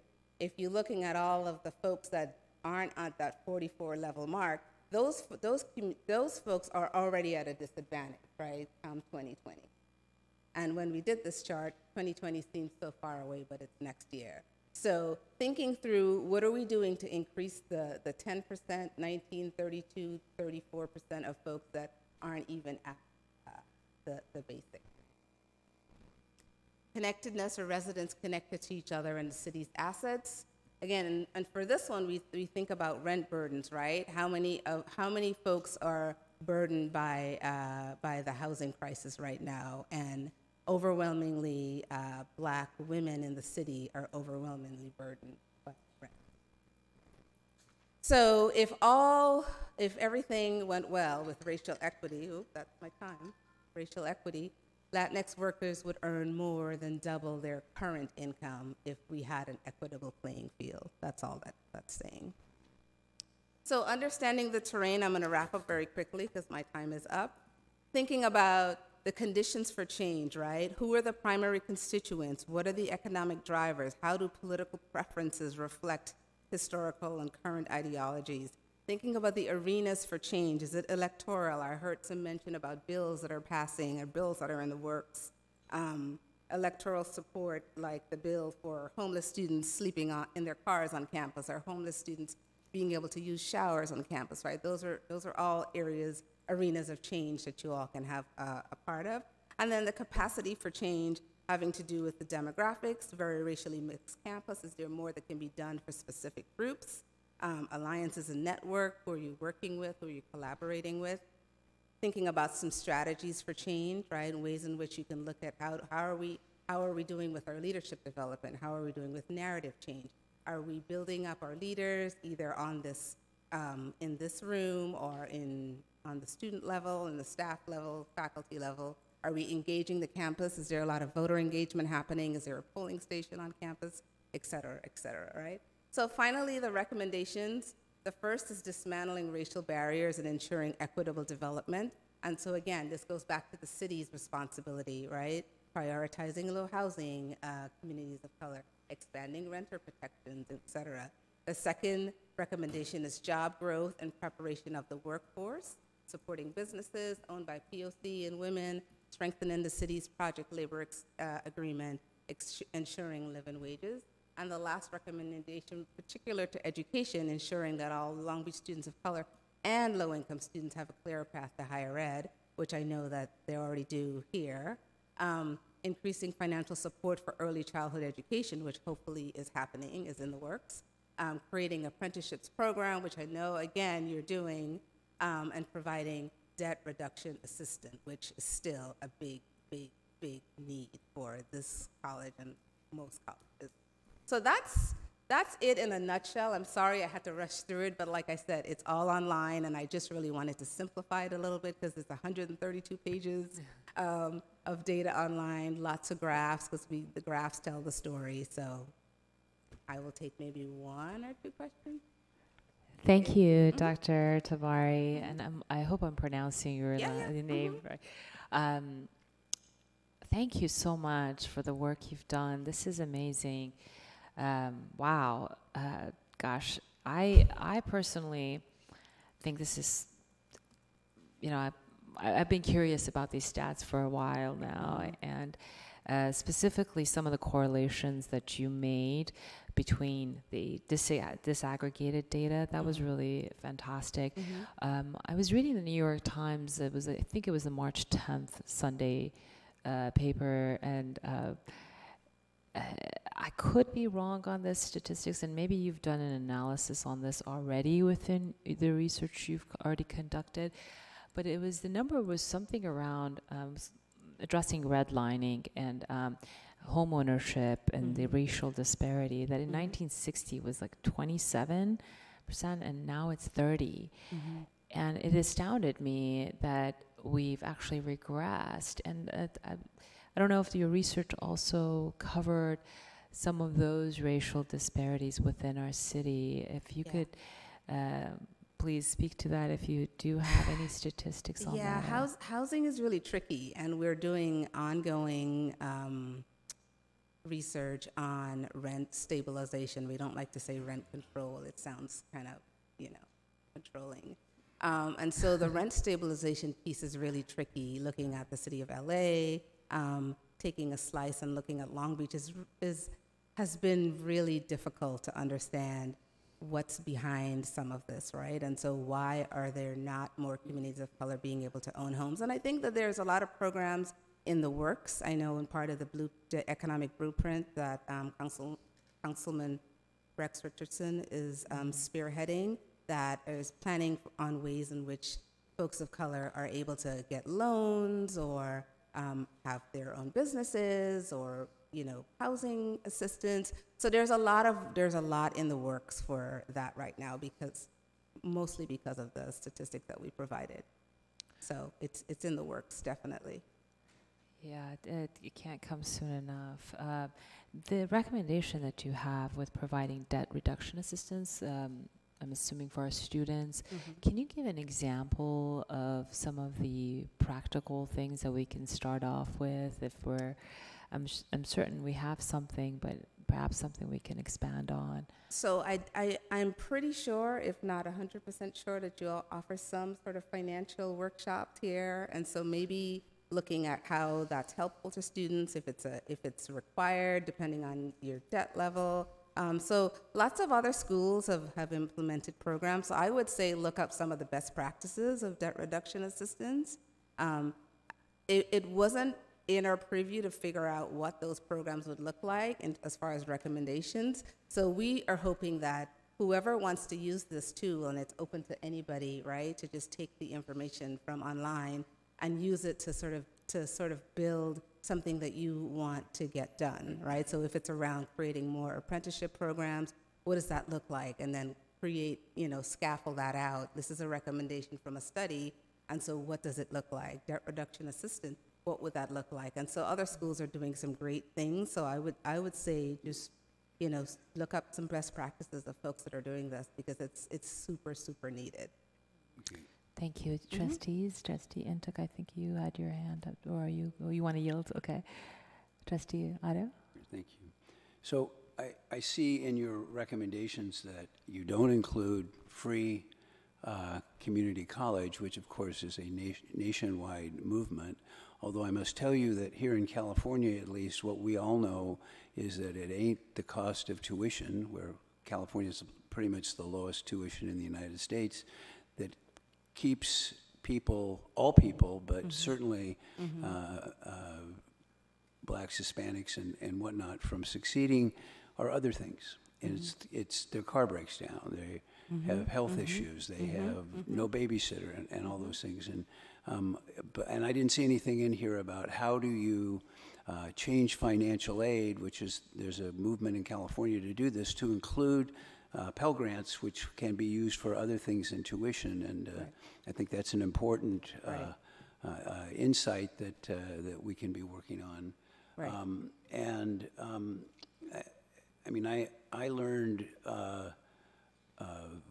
relatively recently that in the end, presentations like this, calling people's attention to the way that these things work, are the beginning of conversations, and it's very important to have ways to continue those conversations on an ongoing basis. Right. Because in the end, it's about relationships, and you can't have relationships if you don't talk to one another. Right. And Right. so you and I both heard the same lecture last night, and it's really important that the meeting together, the talking together about these things be done on an ongoing basis, and that needs to be shouted from the rooftops. Yes, absolutely. And I think, equity has become the new buzzword, right? The new word for diversity has been equity. And so we really it's important for us to it's important that you really take the notion of what it means to be an equitable city, or what it means to be an equitable campus, and really, lean into that definition, and talking about race, and talking about gender, and talking about disparities, and talking about the communities that are marginalized in a real substantive way, right?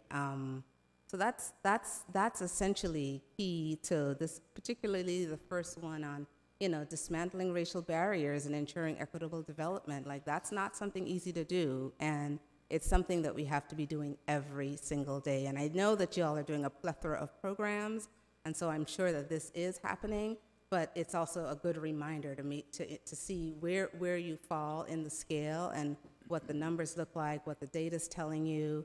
If you feel like you're doing something super well, and maybe have someone else take a look at it and see, like, what's missing here, how could I be doing this differently? Or who else could I be collaborating with? We already collaborate with CCEJ. Maybe we can collaborate with, Long Beach Forward, or, Success and Challenges, or some other organizations in Long Beach, right? So just thinking outside the box a little bit, because, we need all hands in deck in order for us to be an equitable city. So thank you all very much.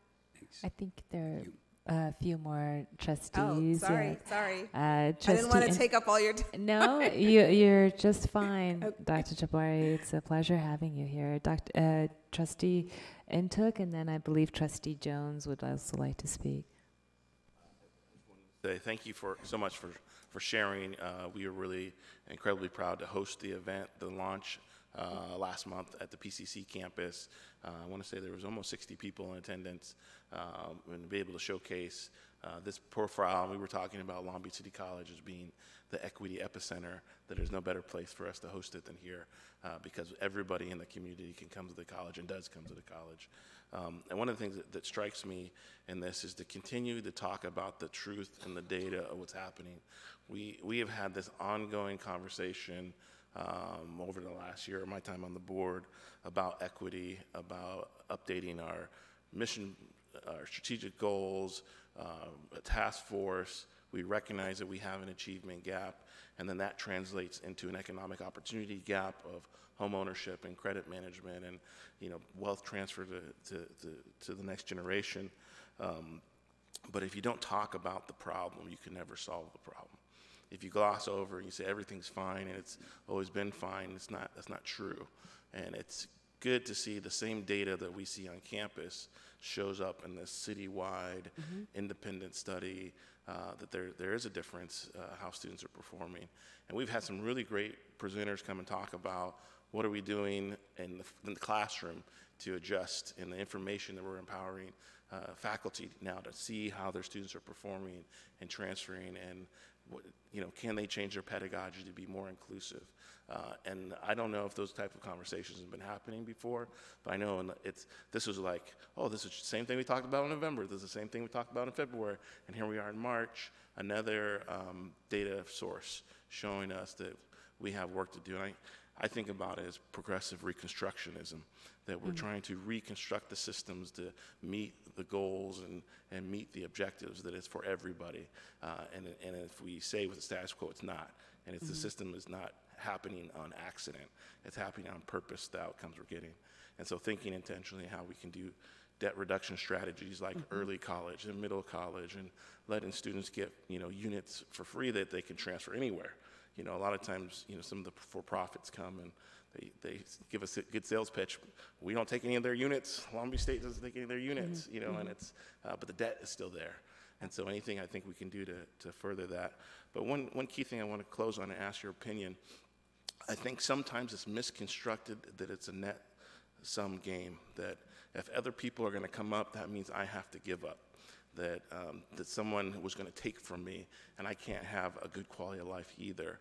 Can you speak to that? I don't believe that to be true, but maybe you can. I know it's been a large topic of conversation, but can you talk about the, you know, reaching equity reality and what that's? Yeah, thank you for that. I won't say I was going to say I, but, you know, at Peer, at USC where I work, we really believe in the notion of growing the pie. So the pie doesn't get smaller and people get smaller and smaller pieces. But, you know, the more people that have signed on to figuring out ways of dismantling racial barriers in any given situation, you know, the better society we have, right, in general. So Manuel made this reference yesterday at the talk last night at the aquarium, that, you know, when you go to the gym every other week, once a month, you know, or something, you're not going every day, you know, you suck. Your muscles hurt, you're in pain, you drop things on the floor, you're just not doing it right, you know? And so it's the same with talking about these difficult subjects like race and racial disparities, right? If you're doing it once in a blue moon, you're gonna make mistakes and say all kinds of crazy things that just don't make any sense. And so you want to be in the practice of talking about these issues. And I know that you are the only African American trustee on the board at the moment, and you shouldn't have to be the one bringing up those subjects. Yes, I'm sorry, I'm the student trustee, but an elected trustee, sorry. But you shouldn't have to be the only one talking about race, right? You want others to be talking about it as well, because then it just becomes like URWAC's the only one talking about race, and that's not the kind of organization that we want to have. So we want to empower everyone to ask questions and talk about barriers and what does that mean to, like, what does microaggression on campus mean, right? If you ask any African American or Latino students, they can tell you what that means. So, you know, so don't be afraid to ask those questions and just join in the conversation, because, you know, we're so much better together than in our separate silos. And that's one of the strengths of Long Beach, is that we're so multicultural. Thank you. Student Trustee Jones. Thank you. Again, I want to thank you for coming and presenting this at the board. I was at the original, conversation back at the PCC campus, and I had a question for you, and it escaped me at that time, but it came back to me today. What I wanted to know is if you or your team have identified any best practices for decriminalizing poverty, and how institutions like ours can assist with those efforts if so? Decriminalizing poverty. Wow, hard to put that way. Yeah. But, you know, so here's the thing, right? Our job wasn't really to find out how to do these things, but to come up with a recommendation of here are some ideas of things that we might think y'all might want to move in that direction. The how is how you all will figure that out. So I don't want to say what I say will just come from something that I may think might work, and I don't want to, you know, to put that on the profile. And so the idea is to really highlight some of the inequities in the city and then say, hey, these are things that aren't lining up, and here's where we need to put our attention. Now, the how is the question. So who do we need to collaborate with to talk about decriminalizing poverty, right? How do we work with the city? You know, 70% of our LBUSD students, or 70% of them, are high needs, right? Which is a lot for this little city. It's a lot. It's a tremendous amount of high needs kids. And so I often ask, well, what are the root causes, right? It goes back to their parents, and they're living in poverty, or they're living in environments where it's not safe, and so they're coming to school with a whole host of problems, right? So figuring out ways that we can kind of backtrack, you know, the third grade scores is a glaring, you know, thing to look at, and so maybe partnering with, you know, elementary schools and figuring out ways that we can have like student workers, you know, go and, you know, I know they did that at Cal State Long Beach. I don't know what other schools do it in the area, but taking college kids to schools and reading with the third and fourth graders, I don't know. We could think of a few things off the top of my head, but that's the work of the committee, right? To figure out, like, here's a recommendation. How do we dismantle this? How do we, you know, make sure that there's a job training pipeline, and letting people know about it, right? There's great knowledge in this room, but does it get out? And the communication plan, I'm excited to see what that will yield, but part of it is getting that message out as well. So you could be doing great things in here, but nobody knows about it, right? So, thank you. Thank you. Thank you, Dr. Tabare. We will now move on to item 3.2, Campus Safety and Student Discipline at LBCC. This is a presentation by Vice President of Business Services Marlene Drinkwine, Lieutenant Omar Martinez, and Interim Dean Student Affairs Dr. Alicia Kirkwood. They will present on campus safety and student discipline at LBCC. Welcome. I'm assuming the presentation is already uploaded. It looks like it from our monitors.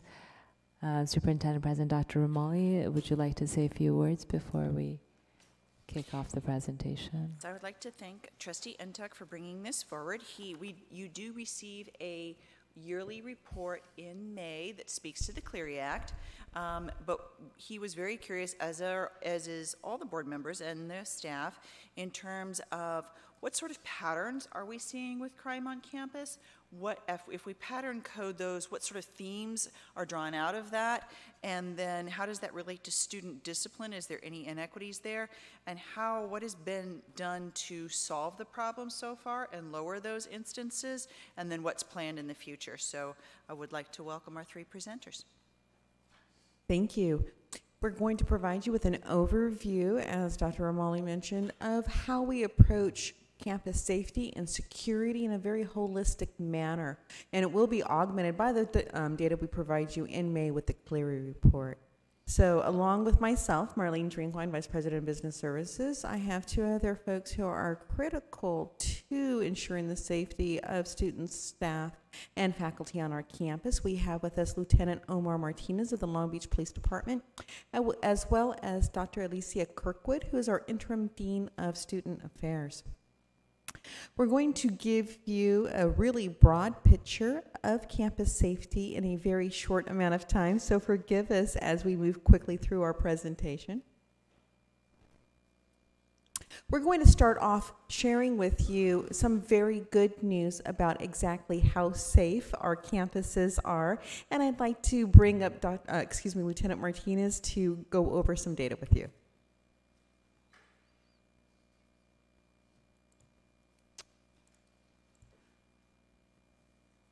Good evening, trustees, President Romali, Vice President. So what we're going to talk about, and of course this is the question is just how safe is Long Beach City College? And so one of the things that we did was we looked at some crime data. That crime data included fall of 2017, which went from August to the end of the year. And then we also looked at spring of 2018. And then we looked at both colleges, the Liberal Arts College and then Pacific Coast Campus College.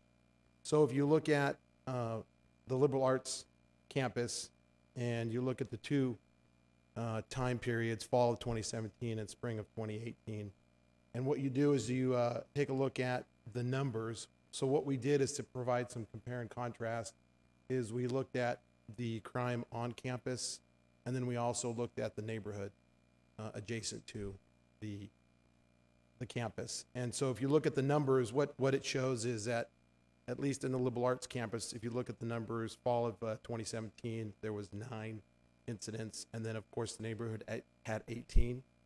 If you look in the spring time period, there were 15 incidents, and then there were also in the neighborhood 10 incidents in the neighborhood. Those additional 5 that you see in there, one of the challenges obviously that we face at the college is theft, and 4 of those incidents were 8 of them actually were crime related to theft, bike theft and just personal property theft. So that increased those numbers in that particular area. But of course the college is an area where there's a large number of students on campus, and as a result of that, you're going to get those that want to do criminal activity are going to gravitate towards the areas where they can find potential victims. So moving on, if you look at the Pacific Coast Campus, and we comparing it during those same time periods also to the surrounding neighborhood, you see that the data indicates that the campuses, or this particular campus, Pacific Coast Campus, is safer than the surrounding neighborhood. And that's the numbers, the crimes related to that are to the left. And we use the FBI uniform crime reporting incidents, crimes. Moving on, when you talk about crime, and like I mentioned before, theft is one of our crimes that we constantly are paying attention to. And in October of 2018, we had a high number of, and high meaning 7 bike thefts at the Pacific Coast Campus in October. And when we saw this spike in bike theft crimes, we ended up obviously identifying the problem. 5 occurred in a very short period of time. And so the result was there's a couple different ways to respond to crime, and we'll talk about that in a second. But if you look at the photos up there in the presentation, one is an overview of the campus, and there's a red rectangle with an arrow. And one of the things that we looked at is when the bikes are taken, where are they taken from? One of the things in crime prevention that you look at is basically a triangle. There are 3 things to that triangle. One is the location, the other is the victim, and the other is the offender. And so if you look at addressing one of those 3, you can impact the crime. So what we ended up doing, and in a very simple way, is one of the problem-oriented policing models that's used is called SARA. And SARA is an acronym for scanning the problem, analyzing how you're going to address it, and then responding. And then after you respond, then you make an assessment. So that's exactly what we did here in October. We ended up looking at the crime. We saw that there was a high number of bike thefts specifically at Pacific Coast Campus. And if you look now on the photograph depicted in the presentation, there is now a green rectangle. And so what we did is we saw that PCH was a way for the offenders, the suspects, the criminals to get the bikes off campus quickly onto a street. And so we saw that if we moved the location of those bike racks to a place that was central inside the campus, that we would impact their ability to take bikes from the Pacific Coast Campus. And so that's exactly what we did. We ended up moving those bike racks to the middle of the campus with the help of facilities. And so in that period of time in October, we had 7 bike thefts. In November, we had 1. So we didn't, and of course that doesn't take away from the fact that we're also looking at addressing, identifying the suspects, and we are doing that. Some of the other things that we did is obviously moving the bike racks to a different location. We did also informational campus safety advisories, which included notifications on all the bike racks, which advise students on how to properly lock up their bikes, what kind of lock to use that was most effective in deterring theft and preventing the bike from being taken.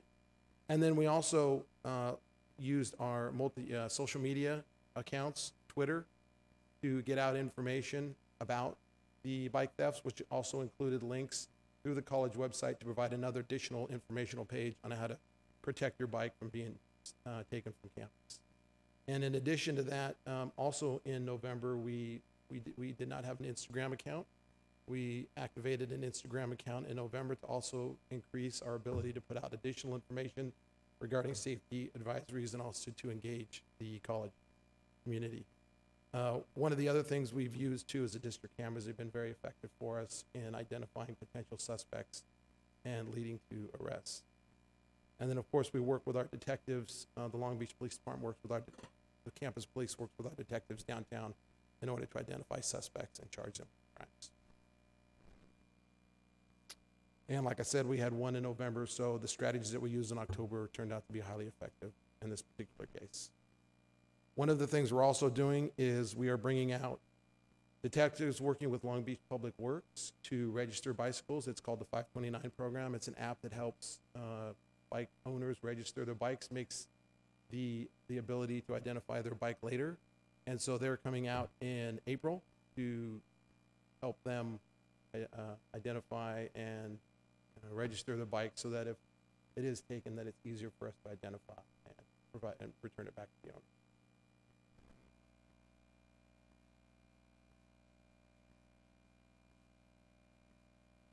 Good evening. It's great to be back before the board again for another presentation this month.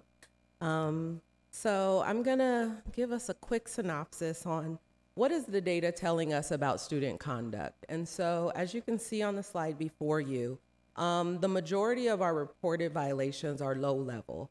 And on the next slide, we kind of break down examples of what that denotes.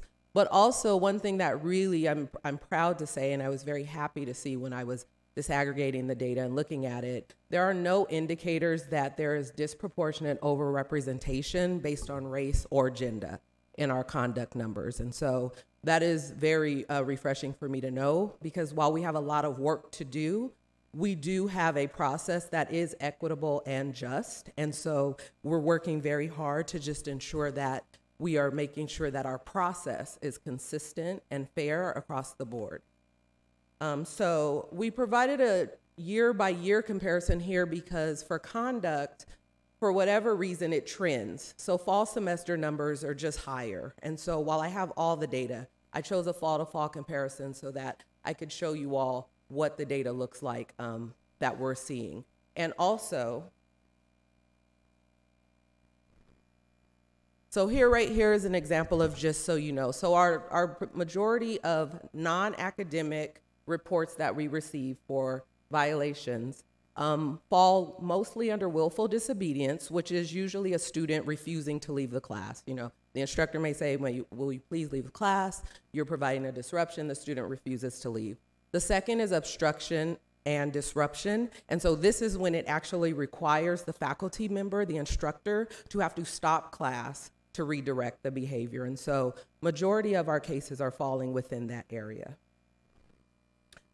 So what it also tells us is that when we raise awareness, reports automatically increase. It doesn't mean that we're having more incidents. It just means that people are now more informed of what things to look for and how to report. And so this is across the board, across the nation. Anyone who works in conduct or Title IX will tell you that as awareness and education go up, reports go up as well. Another thing that I want to point out is that not every case resolution is found, the student is not found responsible in every case situation. So just because we receive a report, so if I go back to this slide, and you see how there's reported incidents, but the students found responsible numbers are lower, that's because not every case ends in the student being found responsible. We find there are a multitude of reasons for why this happens. Sometimes the report is just false, or it's fabricated in a way that embellishes more than it should, that might implicate a student in a way that's not entirely accurate.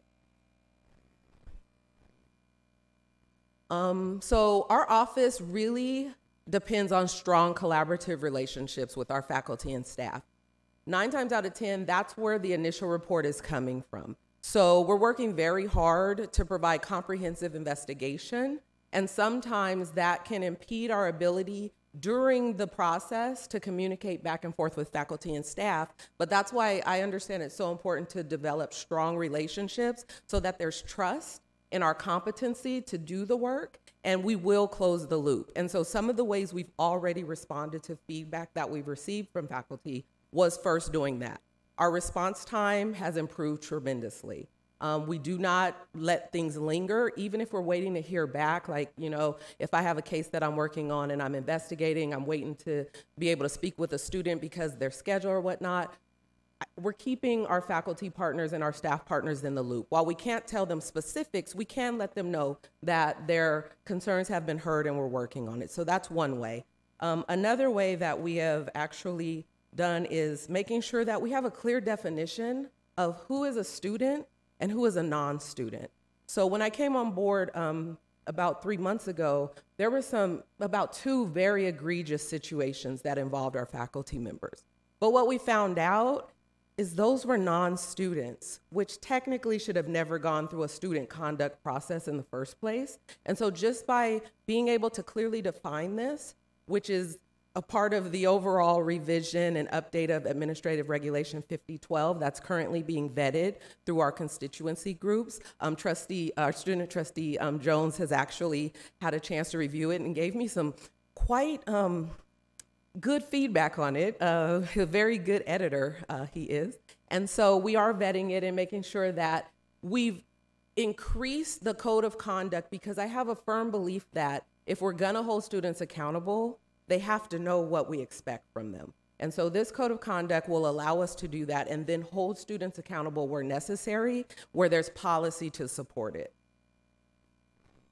Our BIT team is another way in which we respond to concerns that are for some of our higher level disruption situations, because sometimes it takes a team of folks from across campus to come together with their expert knowledge for the instances. And so President Romali was kind enough to provide me with a link from the board meeting last May. And I know the board had some questions about the composition of the BIT and whatnot. And so I'm happy to report that that feedback was heard, and we have added our full-time psychologist to the BIT team, as well as we now have the director for DSPS. These are essential areas because consultation needs to happen, because also while we hold students accountable, we want to make sure that the sanctions are actually fair. And so that is an important addition to the team. Also, there's question as to why a student doesn't serve on the BIT, and that's because we are actually governed by federal policy, FERPA, which protects, as I'm sure you all know, I'm preaching to the choir, but FERPA and HIPAA. And so for that reason, to have a student on that team is just not appropriate, because matters may come up regarding their academic record or even their medical record that we would be in violation. And so here's our current composition, so you can see what our BIT team is comprised of. And then, so what have we done to empower the campus community to respond to issues that may create a feeling of being unsafe? And a lot of it is through trainings. So my team, as well as myself, we go out and we provide trainings in a multitude of areas, from Title IX rights and responsibilities all the way the full gambit to actually how to manage and identify students in distress, because distress can manifest in a way where sometimes folks may misunderstand it as actually being mental illness. And so we're doing a lot of education through our Healthy Viking initiatives, and as well by request, if we're requested to come out, just to help folks understand that while a student may present certain behaviors, as lay people, we tend to diagnose behaviors, and just helping folks understand that there is a difference between mental health and mental illness. And once again, we're seeing great results from that, because it's allowing us to have a more consultative relationship with our faculty and staff partners. and then just more trainings through our Healthy Viking initiative. And so how are we doing this? We were fortunate enough to receive the competitive mental health grant, as well as we also have the mental health allotment from the Chancellor's office. And this is allowing us to increase our staff. So currently we have 1 full-time psychologist, 2 part-time clinicians, and we're currently looking to hire an additional part-time clinician because the direct service for students is very high need. And I'm happy to also report that we have a very diverse mental health team that is reflective of our students and are also able to provide bilingual services for particular languages, and we're looking to expand that also. And I believe that is it for my portion. Thank you. So as you can see, we have involvement in campus safety and security throughout the entire district.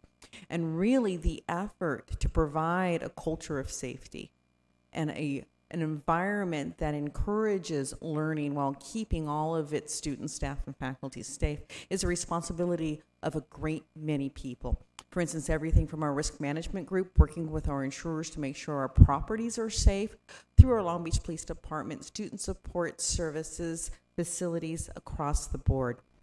And on that effort, we have a continuous offering of trainings to our faculty and staff specifically regarding safety.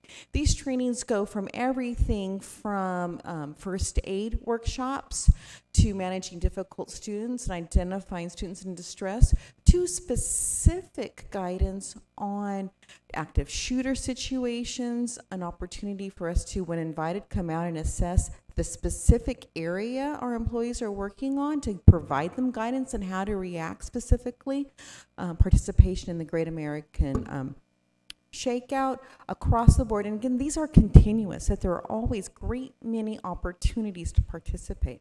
I will also say that we host as often as they'd love to use our campus to allow our campus to be used for our law enforcement and first responders to have drills in active shooter trainings. I believe we have one coming up in the next several months. These are large-scale operations that involve a great many different agencies. We are available at any time to respond, whether it's after hours or during the day, and we try to inform about how you contact us for help throughout the campus. We share it with our adjunct faculty at orientation. We do have a text messaging system that people can sign up and participate in. So we really are trying to hit it out of the park throughout. And we'll also say that we're augmenting those services with a twice annual safety newsletter. That even though we participate, for instance, with the communications method and sharing information, we're in the loop sharing those opportunities for training, we see that there's always another opportunity to communicate this more. We do hear that people say that they're unaware, so that tells me that despite our efforts, we can do more. And this twice annual newsletter is going to cover those opportunities as well as giving some really specific information. For instance, Lieutenant Martinez talked about the bike thefts and the prevention, responding to those things as they emerge. So hopefully this gave you a nice overview about the different ways we ensure our safety on campus and the great many number of people who help support that. I will add that I'm enormously pleased with the involvement of the Long Beach Police Department on our campus and how they're able to be part of our culture, part of our campus and not separate from them. I love the fact that they play charades with the students in the hallway. But we are here to answer any and all questions. And as a reminder, we will be coming back to you with the required Clery report in a couple of months. And it's going to give you a lot of specific data on crime data, and will allow Lieutenant Martinez to expand. Thank you, Vice President Drinkwine, Lieutenant Martinez, and Alicia. That was a fabulous report. Thank you so much for putting that together. I want to just open it up to members of the board if there are any questions, comments. Trustee Intuk. Thank you. I just want to say safety is a serious issue. And from day one of my involvement on the board, it's come to me from the community, from the faculty, and from students. And even my personal experience in the classroom, I've had a student get upset and yell and scream and throw his textbook at me across the room. And it can be very uncomfortable and disruptive of the learning environment. Plus, that's your work environment that you know, if you don't feel safe at work, you can't do a good job of teaching, you're not productive. And I think it's great to hear what we're doing, and we're making changes. But I want to, I guess, continue to see more of what we're doing. And I don't know if in a future presentation we can itemize or people are clear on what workshops are offered throughout the year, what can be made available. I remember when I was a student, I don't think I ever saw the student conduct policy or even knew it existed. And I think of the question, like, if I'm a student, how do I know? I mean, yeah, there's common sense, but how do I know that I'm what the policy is or not on electric scooters or, yeah, theft happens, but hopefully, I mean, I don't know if we've talked about doing a student orientation in summertime. You've talked about these summer bridge programs, but really to drill into, to students, you're adults. This is not high school. You can be referred for criminal prosecution. This is not a game. You can't touch people. There's boundaries of what is sexual harassment and sexual assault. So it's very clear that this, I didn't know. And I in my day job, I do a lot of enforcement, and we always say ignorance is not an excuse. Just because you didn't know that was the rule, that doesn't mean you're exempted from following the rules. And but I do hope and think about ways of how we can better inform students of the policies that are on the books, so that they're clear that this is what is expected of them. I don't know if Dr. Cook would. Yeah, I wanted to assure you that that is a part of the process. Once again, holding students accountable is a comprehensive process. And so building in the mechanisms for which and where that happens is what we're looking at. Summer Bridge could possibly be a place, orientation, me going out. I mean, I did a Title IX rights and responsibility training for student workers who are tutors. And so there's the many, many mechanisms for which we can get this information out, and we do.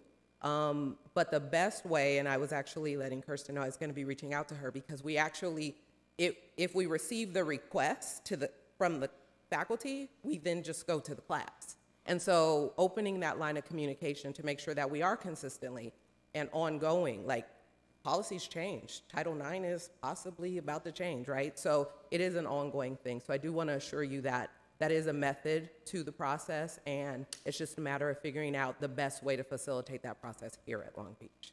Great. And I didn't hear that there is a policy update process happening, and I look now at our policy 1012. As the board, we haven't reviewed it in a decade. This month's the 10-year anniversary since the last time it's been revised.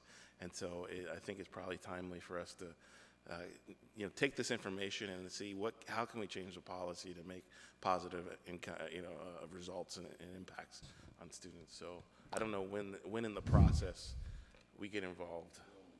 Yes, Trustee Endek, it was brought to the last President's Leadership Council, and they wanted more time to review it and consider it, and it will be brought back to the next President's Leadership Council, which is the policy approving body here. It'll be brought back in April, and then it will be agendized, if approved, it would be agendized on the next board agenda for you to review and consider. Great. Two last items. I had a great coffee with Lieutenant Martinez last week. And I wanted to ask, what is your thoughts on the creation of a safety czar on campus to break through the bureaucracy and have a single line of safety communication? Or what would that look like if we made a safety czar? I think that would be definitely a topic for discussion amongst all the involved parties on campus. I do like the idea of and I'll term it this, a layered approach to safety, meaning there are various levels and layers throughout the college and throughout the district that allow for everybody to contribute to providing a safe campus for administration, faculty, staff, and visitors.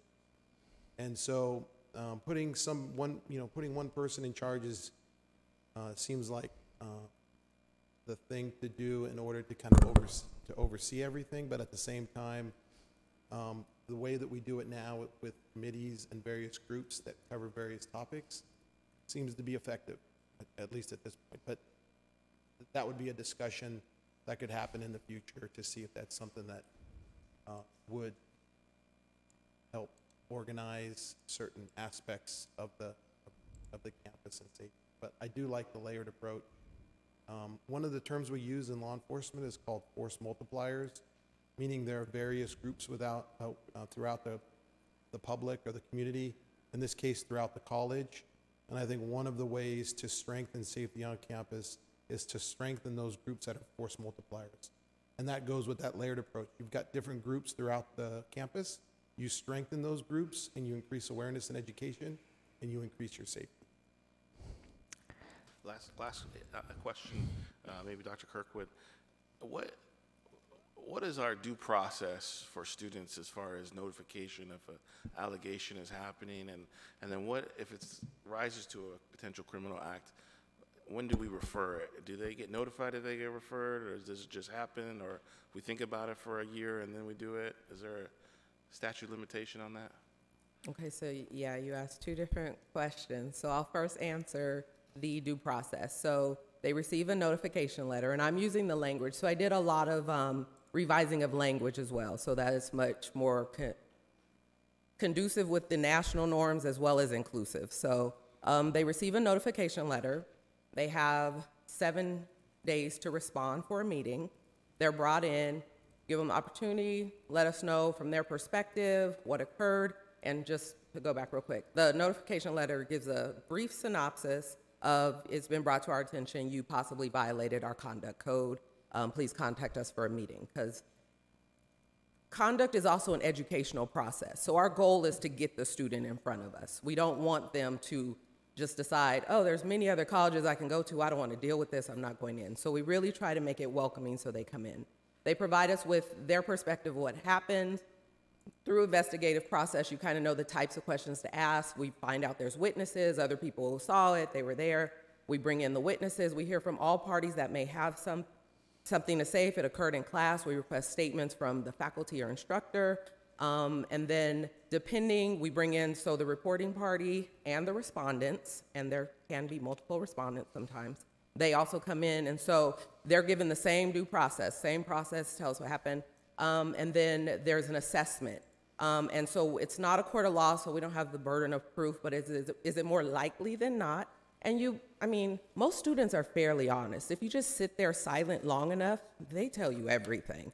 I haven't had a student really hold out forever because they're pretty honest. And so a lot of times they just tell you the truth. And so you establish responsibility, and then sanctioning depends on a multitude of contributing factors. Like I said, that's why we have a mental health care professional we consult with. We have a DSPS director we consult with. So we're making sure that the process is equitable. It is not a one-size-fits-all. So sometimes people want a prescriptive response, but conduct is not an exact science. It really varies from student to student. And so while the steps, every student is experiencing those steps, what occurs throughout the process may vary. And they also are allowed to bring an advisor with them. So someone who...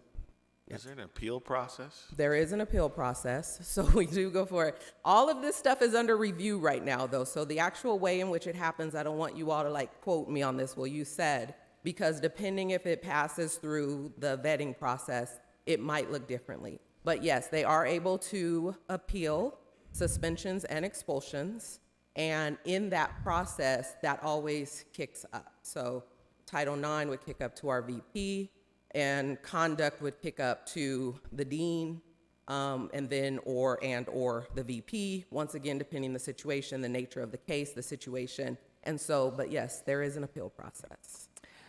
Thank you. Trustee Jones, you had a question. Yes, had a couple of questions and a quick comment. First, I want to thank all of you for the work on this, especially Dean Kirkwood. You've done a phenomenal job with a very thoughtful and comprehensive revision to the student conduct policy. I know I did kind of go through that with a fine-tooth comb and really dig in about the language, and I think you did a really great job there in increasing transparency, you know, for all parties involved, but especially for our students. As Trustee Intuk said, you know, ignorance is not an excuse, and I think that you really did a good job of addressing that by fleshing out, you know, what students can be held, you know, to, and what the definitions of certain issues are. I also had a question regarding safety, especially for our students with mobility issues, limited mobility or mobility devices, especially in emergency situations. We had a former ASB president come to one of our earlier meetings asking if we had any type of, you know, special chairs or devices for, you know, students with these issues to be able to get out quickly from some of our storied facilities. Has there been any efforts in addressing that, or do we have anything in place currently? Yes, I'd like to share that we are completing one of our projects at PCC, it was a campus-wide ADA accessibility project to ensure that the entire campus is accessible. We will be engaging on that same process here at the LAC to again ensure that the entire campus is accessible. And as we approach each new facility construction project, that is of paramount concern. So if we have a facility that is multi-storied, there are going to be in every building steps taken to ensure that all students will be able to make their way out safely. Awesome, thank you. You're welcome. And then the other question I had, I believe is before Lieutenant Martinez. And I wanted to kind of, I guess, ask if you guys have received any type of data, or if you guys have done any assessment on the racial climate in the potential, I guess, for incidents that may be racially motivated between our safety officers and our students on campus. Have you guys received any complaints or anything of that nature? And how are you addressing I have it? not received any complaints specifically with officers and individuals being contacted and race. Is that what you're? Yeah, no issues with that I'm aware of. I know we're going to have more data for everyone in the annual clarity report in May. Okay. And so that might shed some more light on exactly some of those issues. I know we turned in some of our hate crime information to the county a month ago maybe, and of the information that we had for that, we didn't have any. Awesome, thank you. Trustee Baxter? Yes. I have two comments or questions. I'm on the board of the California Conference for Equality and Justice, CCEJ, and they practice restorative justice. Has that possibility ever been presented to you, and what do you think? Yes, I'm actually familiar with restorative justice practices. I started my career in K-12 at high school. Some of the things that we could do are really a capacity. Restorative justice takes time. It's a very ongoing, once again, process, which I think could benefit our students. But so I do restorative justice. That's my approach to when I engage students in conduct, and I know it works. I've seen the outcomes. I have students who now I mentor gone on to grad school and now are professionals in student affairs, they're colleagues. But yeah, so some of it is a capacity. We literally have 2 full-time folks handling conduct, and we get about a case a day. That's including academic and non-academic, and some of these cases can be ongoing and take some time. And so it's not to say that it's not valuable and useful, because it would be. It just really requires capacity that we just don't have the staffing to really do it right. And I'm not a fan of just calling it by the name, but doing something different. So yes, that would be something that I would look to explore as I get to know the campus a little bit more, get to really see how we can restructure some things to provide better support within our conduct area. Okay, and then your comment actually leads into my next question, which is, you appear to me to be focusing on faculty-student, but what about classified and student situations and student situations? Well, so in the data where you see reported incidents, so those were just the examples that I just asked my team for some examples of what would meet that level of violation. Some of these do originate within the classified areas as well. Front desk, as you know, high traffic area, they get a lot of it. So where I say faculty, that's interchangeable with any employee of the district. But it seems to me that it would be totally different because I'm a former teacher, so I know I'm in charge of that class. There's a problem, I'm going to take care of it. But if I'm somebody working the front desk or somebody working in a different office and there's a conflict, it seems to me that it would be a totally different situation because you have other people around, other employees around, and I just would have preferred an example of how you deal with a classified student situation. Or I'll give you a good example. A million years ago, 2 young men were in the cafeteria fighting, and they started throwing chairs at each other. And I got up, I said, go outside and hit each other. Don't hit each other in here. You know, well, that was kind of a stupid thing to say, but you know what? They stopped fighting. You know, what happens when 2 students get in a fight, get in an argument? Yeah, so we have instances where students might get into altercations. We actually had a situation not long ago where there was a fight among students, so that would be where you saw some data of the high level, because fights fall under the high level violation. Okay. And someone intervened and broke it up. And so some people choose to intervene, some people choose to go get help. We can't tell people how to respond in those moments. 9 times out of 10, though, when folks attempt to break up fights because we're not really trained in how to do it safely, they wind up getting injured and hurt themselves. But to your point about what happens when it's a staff person, it's the same process. So we have situations where we get reports, someone's at the front desk of financial aid and they're mad that their financial aid isn't going to disperse on time. They refuse to leave, they get belligerent, they might use profanity, call, you know, the staff person out of their name. So that situation persists, and those individuals are just as fearful in that moment because they can't control the environment also, right? So that's why I say faculty. If I'm saying faculty, it's interchangeable because those situations happen at front desk or within offices, so success centers, et cetera, as well. Okay, thank you. Mm-hmm. Thank you. Are there any other trustees that would like to have comments made or questions? Thank you so much. Great job as usual. Thank you. And I believe this was Lieutenant Martinez's first presentation or second? I think it was. All right, great. Well, it was wonderful to see you. And thank you so much for that pertinent answer, Lieutenant Martinez. We do follow a shared governance model, and we appreciate you providing that insight. All right, we will now move on to the consent agenda. I didn't hear any items being pulled off, so I'd like to ask for a motion to approve the consent agenda. Move approval. Moved by Trustee Intook, seconded by Trustee Baxter. Madam Secretary, can you please call the vote? Oh, can I say one thing? Virginia Baxter. Aye. Vivian Malauulu. Aye. Uduak Joe Intuk. Aye. Doug Otto. Absent. Sunny Zia. Aye. Student Trustee Jones. Aye.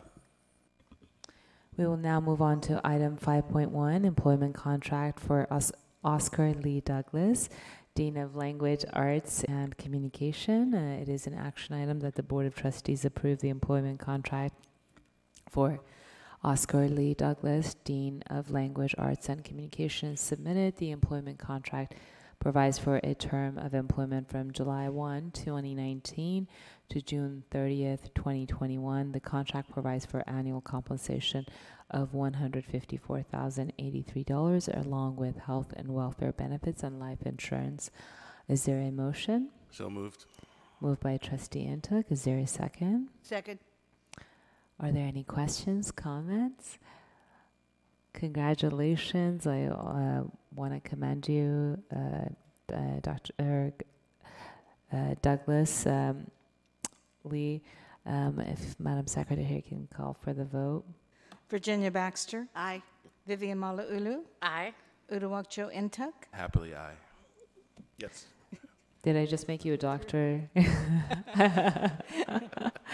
all right. I will just take it. Doug Otto.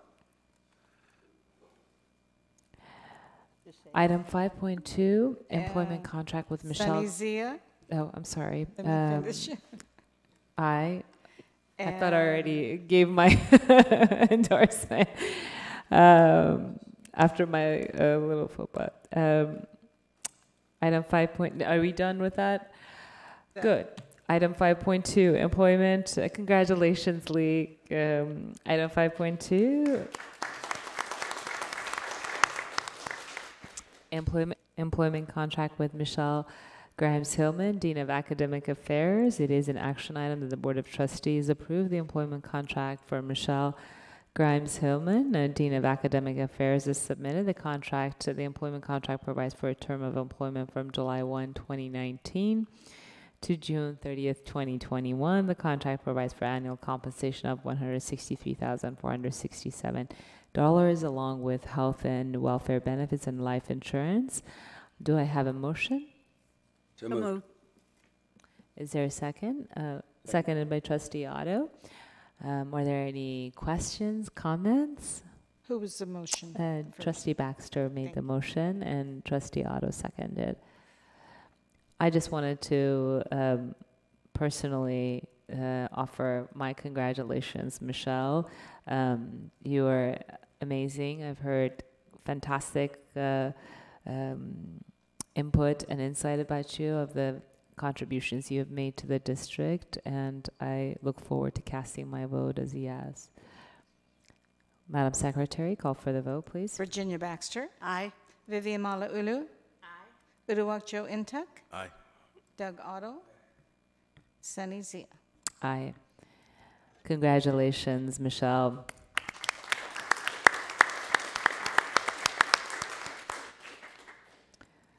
Item 5.3, employment contract with Elizabeth Orr, Dean of Social Sciences and Arts. This is an action item that the Board of Trustees approved the employment contract for Elizabeth Orr, Dean of Social Sciences and Arts, is submitted. The employment contract provides for a term of employment from July 1, 2019 to June 30th, 2021. The contract provides for annual compensation of $149,595 along with health and welfare benefits and life insurance. Is there a motion? So moved. Moved by Trustee Baxter. Is there a second? Second. Seconded by Trustee Otto. Are there any questions, comments? Madam Secretary, call for the vote. Virginia Baxter. Aye. Vivian Malauulu. Aye. Uduak Joe Intuck. Aye. Doug Otto. Aye. Sunny Zia. Aye. Congratulations, Elizabeth.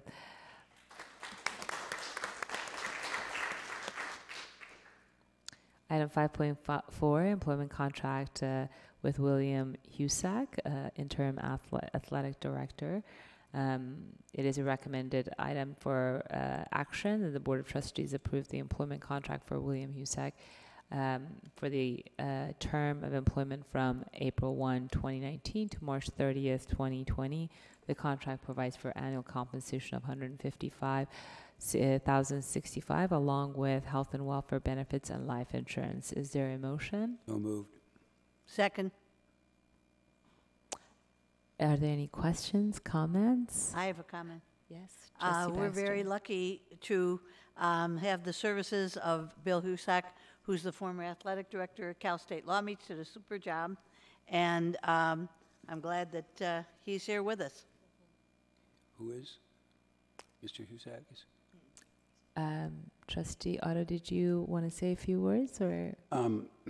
When I saw that we were able to get Bill Husak as the interim athletic director, I felt like I'd died and gone to heaven. Not only did he work, I think he was a senior associate athletic director at Cal State Long Beach for a number of years. He helped with the build out of the pyramid. I'll wait till people are done. And then he went to Loyola Marymount, where he became the athletic director, and he served there as the athletic director for. Thank you so much, Trustee Otto. I just was waiting for you guys to finish talking. So He took a program that had a $1.2 million budget to a program in that during his tenure with a $28 million budget. He hired all of the coaches at Loyola Marymount, and I think we are very, very lucky to have him come to our program and help us with our athletic teams. Are you finished, Trustee Otto? Is there anything else you'd like to add? Well, hearing none, Madam Secretary, go ahead and call for the vote. Virginia Baxter. Aye. Vivian Malauulu. Aye. Uduak Joe Intuk. Aye. Doug Otto. Aye. Sunny Zia. Aye. Congratulations, William. Item 5.5, employment contract with Hussam Khashou, Associated Dean, Online Learning and Education Technology. It is a recommended action that the Board of Trustees approve the employment contract for Hussam Khashou. The employment contract provides for a term of employment from July 1, 2019 to June 30th, 2021. The contract provides for annual compensation of $139,772, along with health and welfare benefits and life insurance. Is there a motion? So moved. Second. Moved by Trustee Baxter, seconded by Trustee Intuk. Are there any questions, comments? I'm so happy to know you, Hussam. We're very lucky to have you at the district since you've begun.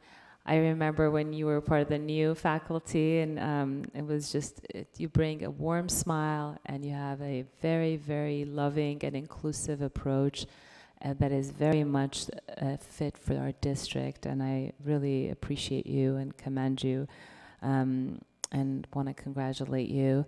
Madam Secretary, go ahead and call for the vote, please. Virginia Baxter. Aye. Vivian Malauulu. Aye. Uduak Joe Intuk. Aye.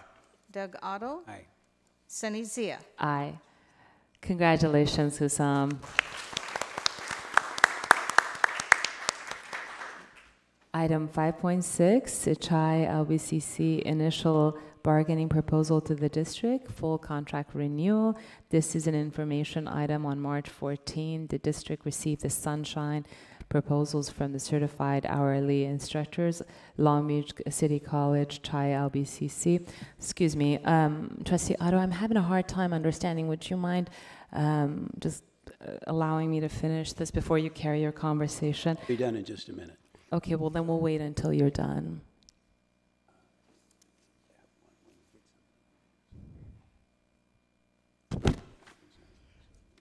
Are you done, Trustee Otto? They have designated the following reopeners for 2019-2020. Article 2, Association and Management Rights, update current contract language pertaining to recent changes in the law regarding part-time faculty, hiring and orientation meetings, bargaining unit member contact information, and union membership and dues. Address and update language pertaining to assigned time for association business. Article 6, evaluation, update and streamline evaluation process for evaluator and evaluee, including pre-observation meetings, self-evaluation, student evaluations, department head and dean review, and post-observation meeting processes.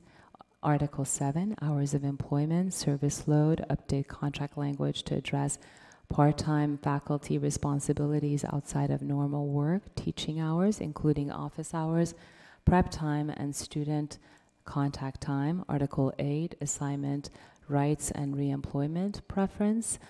This is to assess current contract language, implementation of assignment rights and reemployment preference processes to date, update and revise order of assignment processes in order of seniority, including priority of assignment up to 67%. Article 9, working conditions, update language to reflect current practice with respect to references and resources available to CHI unit members. Address ongoing concerns and issues with part-time faculty office space. Address part-time faculty campus safety and security processes and concerns. Article 10, salary. Negotiate for an across-the-board wage increase for all bargaining unit members.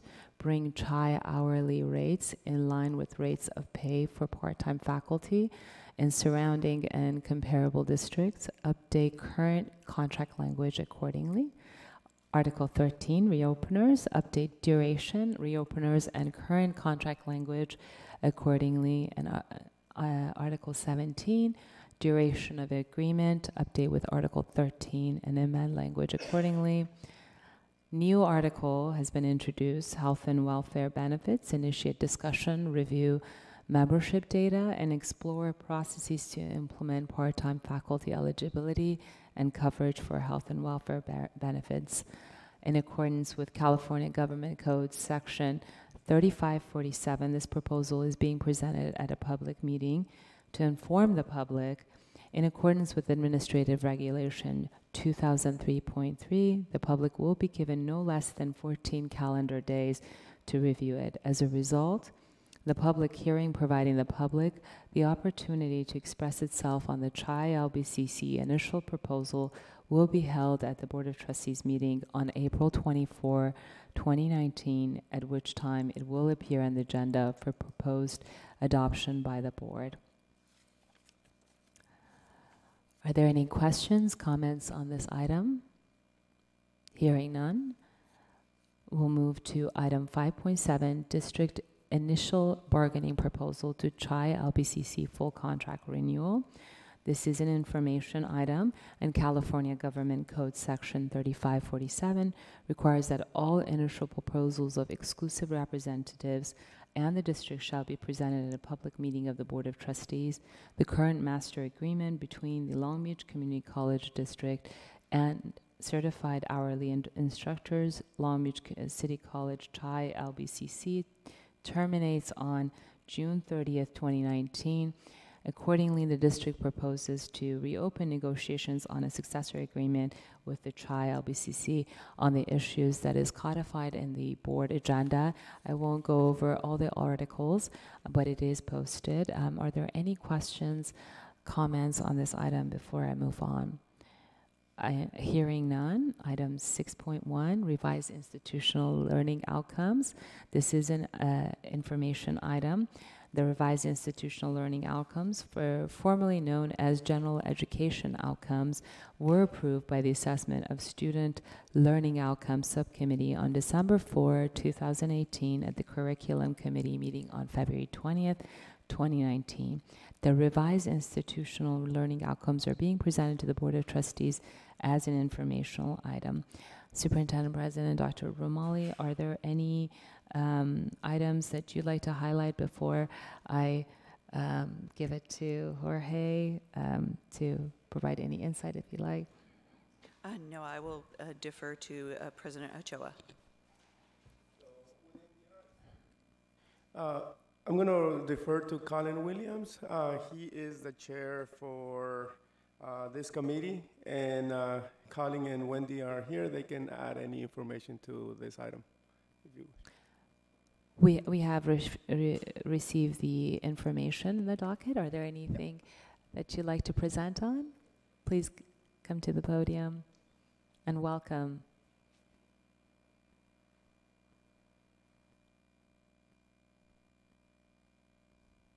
Good evening, Board of Trustees, Vice President, Superintendent President Romali, and the community. My name is Colin Williams. I am one of the co-chairs for the Assessment of Student Learning Outcomes Subcommittee and work with Wendy on curriculum. We're very happy to bring the revised institutional learning outcomes, formerly known as general education outcomes. These have been vetted through faculty. We've presented to department heads, to the Academic Senate, and through a couple of readings at curriculum. We're excited they align with a lot of the accreditation standards that will come into the future, and they make sure that they address a lot of the different areas and disciplines at the college. So we're happy to present these to you guys.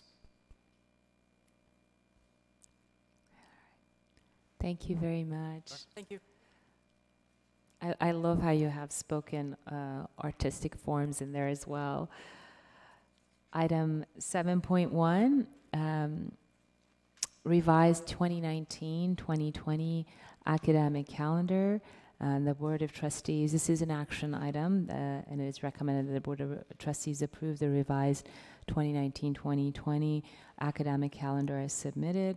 The calendar committee is recommending that 2019-2020 fall flex day be changed from December 7, 2019 to December 14, 2019 to allow faculty adequate teaching time and preparation for finals. The 2019-2020 academic calendar was approved by the Board of Trustees on September 12, 2017. The academic calendar is developed by a committee including administrators, faculty, a student, and a member of the classified staff. All constituent groups are represented in accordance with district policy. The calendar has 175 days of instruction as required by Title V, all mandated holidays, flex days, and any additional board-declared holidays. The proposed change was agreed upon by the constituent groups. Do I have a motion? So moved. Moved by Trustee Baxter, seconded by Trustee Intuk. Are there any questions, comments? Does it have Cesar Chavez Day on it? Oh, sorry. Is this the calendar? Yeah, this is the calendar. I was trying to bring it up.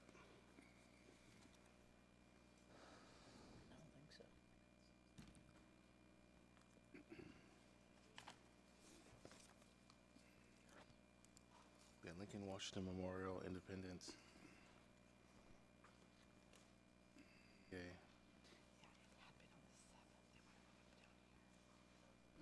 But no Cesar Chavez. Okay, I was just looking. That's a good point. Perhaps in the future, for the consideration of the committee and the constituent groups, they can look at that. Do we have any other questions, comments? Madam Secretary, can you please Virginia call Baxter. Aye. Vivian Malauulu. Aye. Uduak Joe Intuk. Aye. Doug Otto. Aye. Sunny Zia. Aye. Student Trustee Jones. Aye. We will now move on to item 7.2, Maritime Center of Excellence. This is an information item. Dr. Kathleen Scott, Executive Vice President of Academic Affairs, will provide an update on the Port of Long Beach Maritime Center of Excellence at Long Beach City College, MCOE, a new partnership between the Port of Long Beach and Long Beach City College designed to address the workforce needs of the supply chain and logistics industries. The Workforce Development Department is leading the year one pilot work funded by a grant from the Port, which sunsets July 31, 2019. Executive Vice President Kathleen Scott, the floor is yours.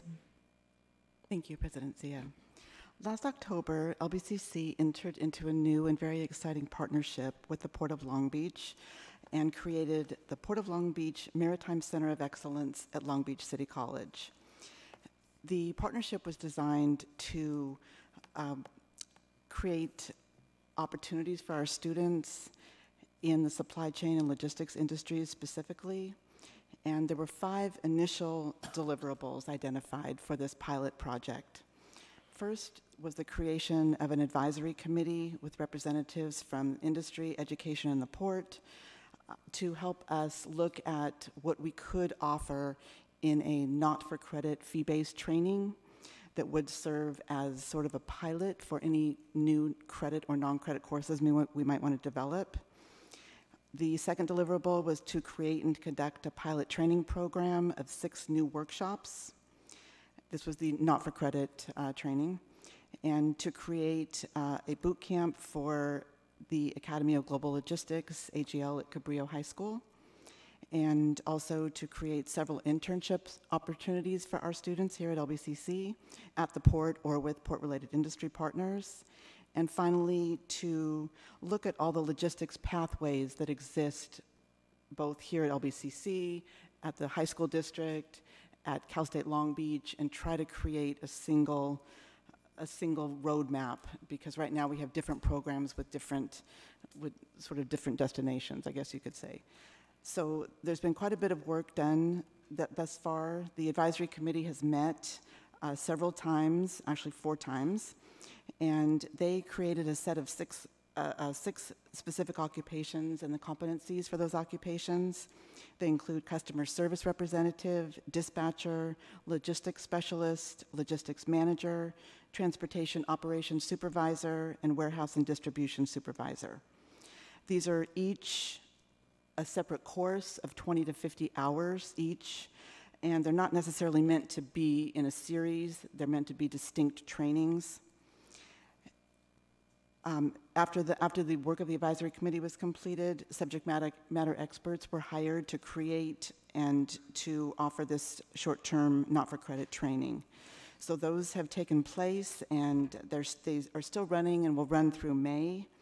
And there will be some work done to help people who have completed these trainings to find employment, some networking opportunities. And let's see. And also, it is a little pricey. It's about $250 to $385 for each of those trainings. So the Port provided about 10 scholarships, and we are looking at providing additional scholarships, 15 to 30. And that's another reason in the long run why we want it to be credit or non-credit curriculum, so it wouldn't have that pricey tag for people. There was also a marketing campaign aligned with that to let people in the community know about those trainings. And then the AGL boot camp will be running this summer. It will be for about 20 to 25 seniors at AGL, and we'll provide them at the end with an industry credential from the Council of Supply Chain Management Professionals. So that's very exciting for them, and it also will complete the first module of Cal State Long Beach's Global Logistics Specialist Program for the Center for International Trade and Transportation, which is a program run through their extension program, not through the regular credit college. But they have a fabulous curriculum. And then so far, also 5 internships have been given to LBCC students. And we still are working on the logistics pathways. That's one thing that we are trying to work on. It's been fairly difficult trying to create a pathway from us to a university. The universities want us to offer the basic courses, like 2 accounting courses, 2 economics courses. They want to offer their own courses in the area of things like inventory control, purchasing management, and we would like to offer some of those courses too. So that's kind of our dilemma, is we can offer a certificate that certainly has those courses in it, but when they go to a university into a program, they're probably going to have to repeat some of that coursework. So that's something that we've been working with Cal State Long Beach. That probably isn't going to change. Cal State Dominguez Hills might be a little bit more flexible, and a place like Arizona State University might be further flexible. We're looking into those possibilities. In terms of sustainability and next steps, the Port was generous and provided $40,000 seed money for this. They are going to look at it again and decide where we're going to go from here. They're looking at our metrics in May.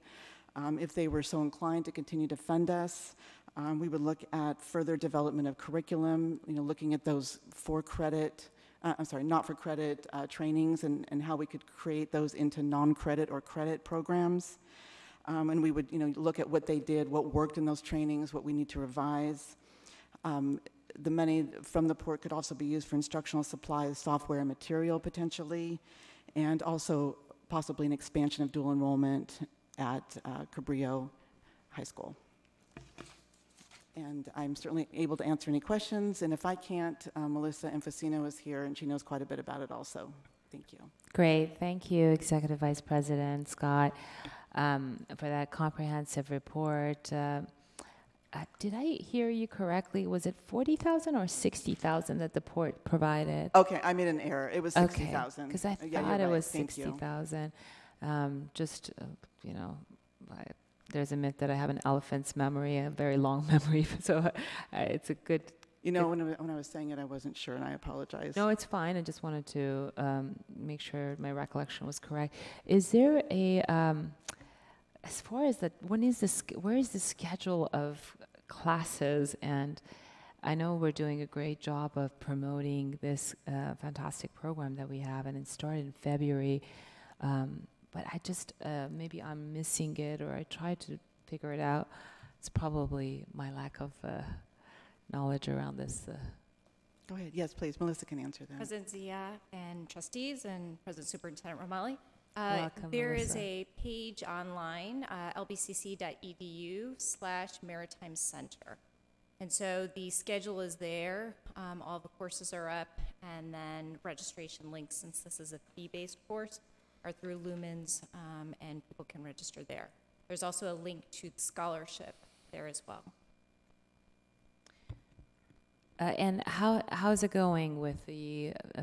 I know we have this fantastic report as far as filling up the classrooms. I have so many people asking me, how do I sign up? I've given them the link, but are we full with these classes? We are not full.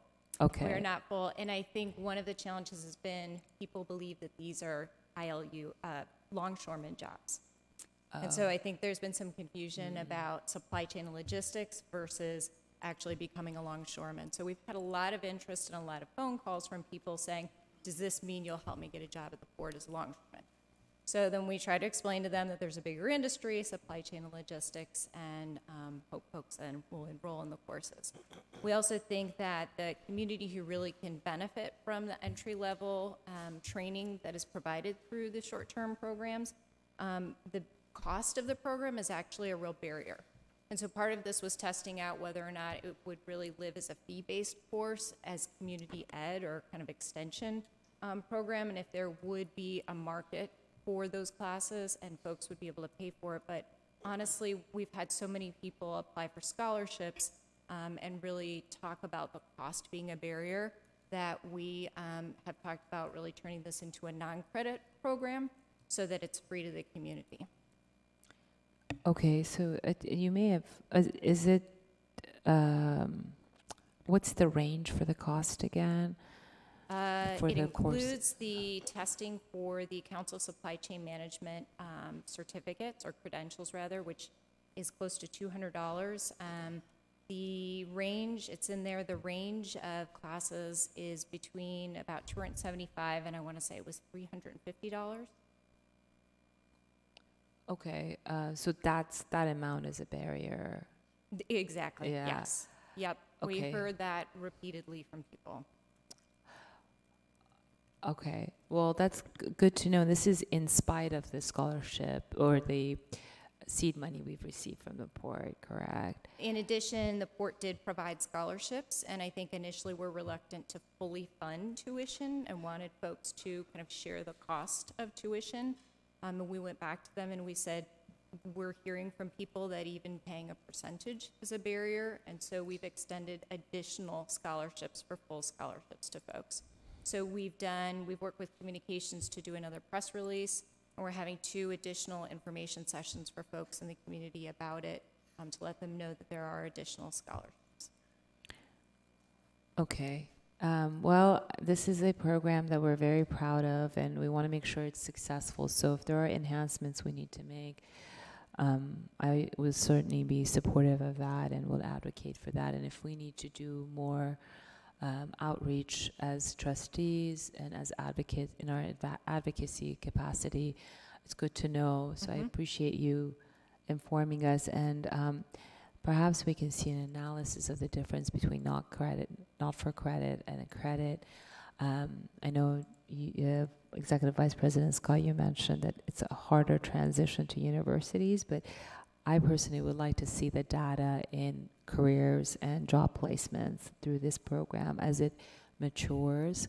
That to me is a little bit more meaningful than going to a university. This is coming from someone who's got a master's from UC system, but still for these students of ours who want to get placed in careers and have direct access to employers, I'd like to personally see that data when it's ready, if it's ready sometime soon. Would that be possible?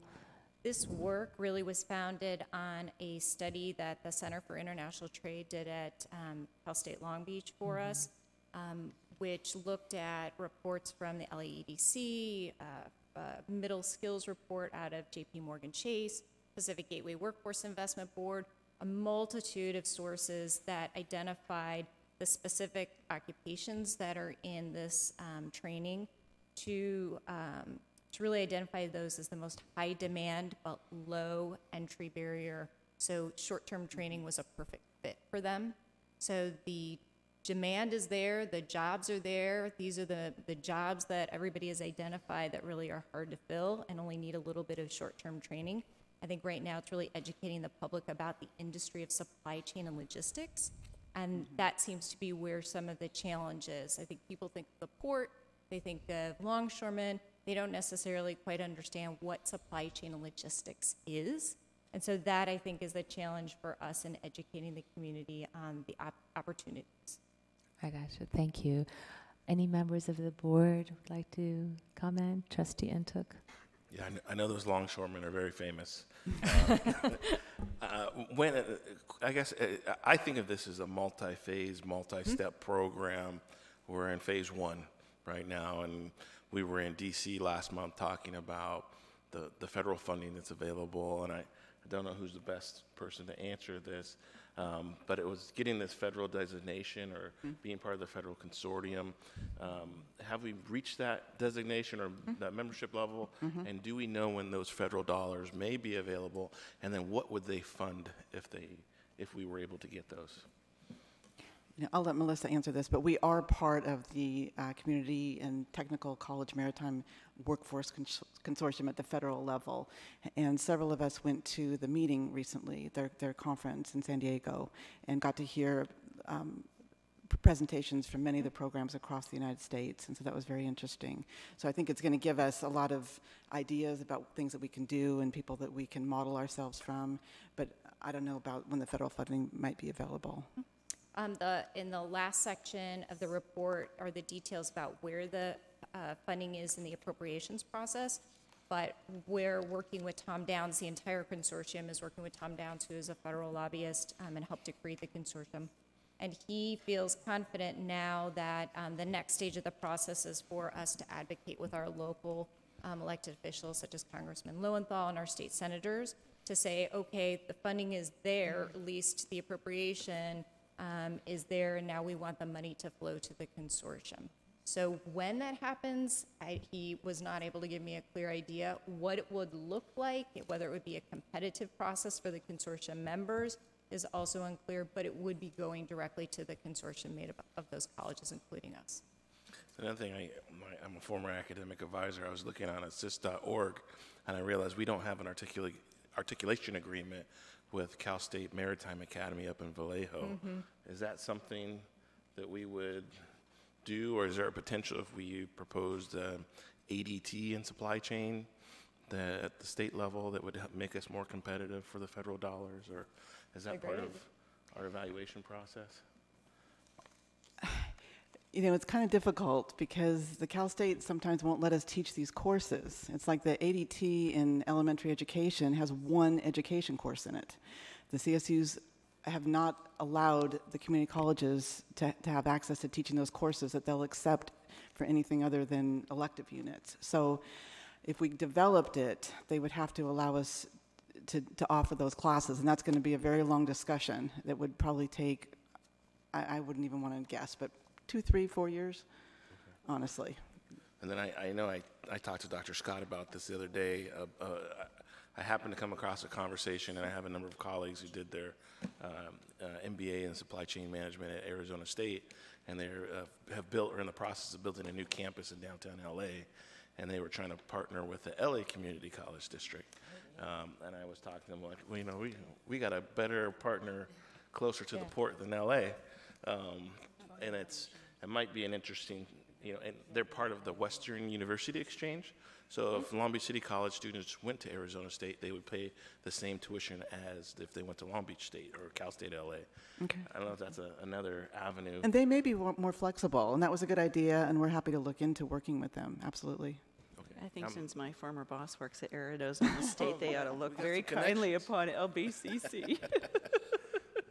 All right. Well, thank you so much. I'm supportive of the program and look forward to its development. Thank you, Melissa, and welcome. Thank you. It's good to see you. All right, we will now move on to item 7.3, area of emphasis degrees. This is an information item. Are there any questions, comments? The information was added to our docket. Does staff have any input on this or would like to add? Okay, hearing none, I will move on to item 8.2. We've already heard item 8.1. Revised Administrative Regulation 2013 on audits. This was reviewed by the Leadership Council, President's Leadership Council. It is submitted for informational purposes only and does not require board action. If there are no questions, I will move on to item 8.3. Hearing none. Revised Administrative Regulation 2007 on retention and destruction of records. This was reviewed also by the President's Leadership Council and is submitted for informational purposes only and does not require board action. Are there any questions, comments before I move on? Hearing none. Item 8.4, Revised Board Policy and Administrative Regulation 6002, Expenses for Special In-Service Training, Workshops, or Events. This is the first reading. It is an informational item. It's expenses for special in-service training, workshops, events, district paid refreshments and or meals for in-service training, workshops, or events, and it was approved. It was reviewed by the President's Leadership Council and is being presented for first reading and discussion. The reference policy and regulations have been revised in coordination with the district's procedure of the periodic review of all district policies and regulations to ensure compliance with current education and legal codes. Are there any questions, comments? Hearing none, moving to item 9.1. Excuse me, we've already heard item 9.1. 9.2, Revised Administrative Regulation 5009, registration. It's submitted for information purposes and doesn't require board action, and it's in accordance with established practices. It has been discussed, distributed, and approved by the President's Leadership Council and establishes guidelines for registration procedures. The review of these the administrative regulation is being recommended as a result of our ongoing review to ensure compliance with current education and legal codes and accreditation standards. Are there any questions, comments before I move on? Hearing none. Item 10.1, Academic Senate President. Jorge, the floor is yours. Thank you, President Zia. So I got just two small items. The first item that I have is the Senate retreat. So on March 8th, the Academic Senate had the opportunity to speak about some of the issues with students' completion. And so we are drafting some strategies that we're going to assist with faculty in bridging some of those gaps. And so that happened on March 8th. And in keeping with Regulation 6002, no college funds were used for the food on that event. I want to make clear that. And the second is on March 21st, the faculty had the opportunity for their Flex Day activity. And Jerry Florence is in the audience. I want to thank her and give her the opportunity if she wishes to address the board as part of my report. So Jerry, would you like to? I have Jerry speaking on the non-agenda items. She filled out a card, so it's really your call, Jerry. I'll allow it. I can't miss the opportunity. Well, go ahead, Jerry. Thank you very much. Since Thank you, you Jorge. insist. Good evening, Board President Zia, members of the board, and Superintendent President Dr. Romali. My name is Jerry Florence, and I have the pleasure of serving as the Faculty Professional Development Coordinator, and I am also an academic counselor on the Pacific Coast campus. I know that you are aware that Title V gives the Academic Senate primary oversight to academic and professional matters on campus. Last week at the Spring Flex Day, Faculty Professional Development partnered with Student Equity to provide a day filled with gifts, great ideas for teaching students, with an emphasis on the 7 equity precepts and how to improve student success, not only for our disproportionately impacted students, but across the campus. Over 250 full and adjunct faculty participated. I provided each of you with a folder that includes not only the program for the day, but several handouts. Dr. Veronica Kiefer Lewis was the keynote speaker. and our own faculty experts taught the workshops. Based on the evaluations, the day was a great success. I am committed to continuing the conversation on these important topics and will be scheduling ongoing opportunities for training. Dr. Matt Lawrence, Student Equity Coordinator, and I will together work on this project. It would be impossible for days like this to happen without a commitment from our administration. Dr. Romali champions professional development for all campus constituents, students, staff, faculty, and administration. She leads by example. Thank you, Dr. Romali, for encouraging each of us to be the best that we can be for the betterment of our students. You are appreciated. I would also like to thank Dr. Kathy Scott for her insight, her wisdom when it comes to the classroom, and her commitment, which is so strong, to raise our student success rate. You now have 250 new faculty, newly inspired faculty, as part of your team, and we're going to work on those success rates. I'd also like to thank Dr. Mike Munoz, who graciously provided funding for the day through Student Equity. We appreciate that generous support.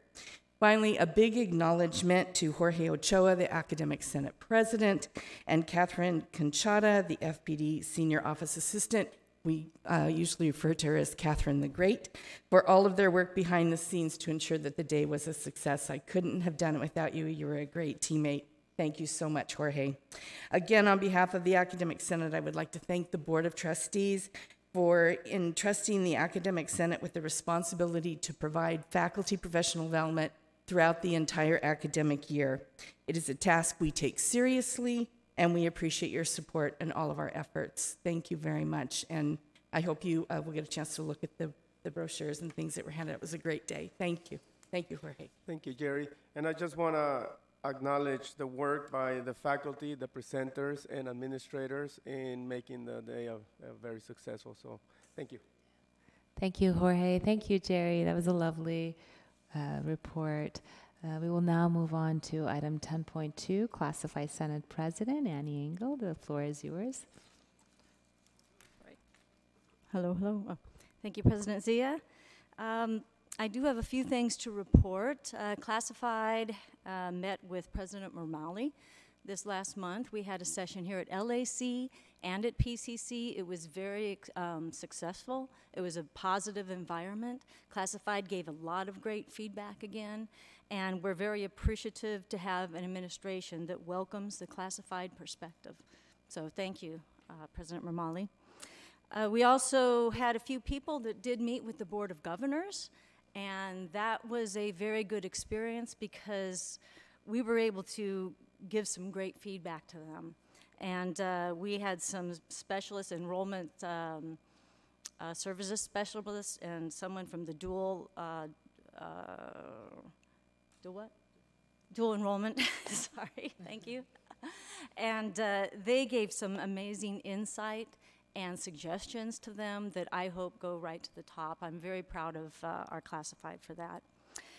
We are also having our very first elections for the Classified Senate. It's going to be this April. And I will be stepping down after this and becoming the past president starting July 1st for a year. And so we're going to have some new blood, which I think is great because I think we need everybody involved. And the last thing is that we did finally get signed between the Classified Union and the Classified Senate, the delineation of duties. There are 3 documents that it's important for the Classified Senates to develop. One is the Constitution, then the bylaws, and the delineation of duties so that the classified understand the different roles between the Senate and the Union. So they could all now look that up, and we came and we met together and we signed that this evening. So that's accomplishment. And that is it. Thank you. Thank you, Classified Senate President Engel. That was a wonderful report as usual. Item 10.3, Board of Trustees report. I'm going to start from that side. Trustee Baxter, do you have a report? Yes, I have a report. Go ahead. Okay. I have been very busy in the last 3 weeks and just want to give a brief report. We were all present for the Building P ribbon cutting, and as a historian, it was wonderful to see how well the building was done. I want to thank Vice President Drinkwine for ensuring that the historic integrity of the building was completed, and it's a real testimony to bringing technology and history and historic architecture together. So that was wonderful. Then I attended the Nowruz Spring Festival at City Hall, at which the Iranian Persian American Association presented Trustee Zia and I with a check for $2,600 for our Homeless Students Fund. This wonderful organization raises money during this period, and rather than spend it on themselves, they give to various charities, and we're very honored that they selected us this year. And thank you, Trustee Zia, for setting that up. Then on Friday, I attended the Gold Star Manor ribbon cutting. They went through a multi-million-dollar refurbishment. I see this as an opportunity for us to offer classes at the manor. I think there are over 300 residents. It's really a jewel on the west side of Long Beach, and a lovely, lovely place. And I know if you ever want to go there, they'll give you a fantastic tour. But kudos to Terry Geiling, who's the president of the manor. And then I attended the Hall of Champions dinner Friday night, and that honored 9 of our alumni athletes who did great work while they were here and continue to do great work in the community. That was wonderful to attend. I also went on the Port of Long Beach Harbor tour, got to see where Vice President Malaula works, and was checking you. I looked for you. I didn't see you. You were inside, I'm sure. Then yesterday, I had the honor of going to meeting with the Board of Governors. Three of the Board of Governors, Tom Epstein, the president, and Bill Rawlings, who represents the classified workers on the board, which I did not realize, and I thought that's really great. And then Blas Lobos, who is a Lakewood resident and consequently one of my constituents. And it was a pleasure to tell them how wonderful we're doing, and I was very pleased that I was able to attend that. And then last night, I went to Lakewood Celebrates. Lakewood is celebrating their 65th anniversary as a city, and that's always a special occasion to go. They do such a nice job in introducing new employees, highlighting different people, and I also want to congratulate Jeff Wood on being elected vice mayor. And then I have some upcoming events. On April 6th, jazz musician Al Williams will be on campus. He'll be in the music building with his ensemble, and they will be doing a jazz concert. This concert will benefit the African American Students Fund, and it's a wonderful opportunity to bring a first-class musician on campus for our students to see. There's a fee to attend, $75, Trustee Intuck, if you want to go to be a VIP, and then a sliding scale down. I already RSVP. Oh, good, wonderful, fantastic. And if that wasn't enough, I'm going to be honored. So I'm glad you're going to be there. And maybe I have somebody speaking for me, but I'd love to have you share the podium. I can give very gracious introductions. Okay, very good. Then the Art Gallery is having another wonderful opening.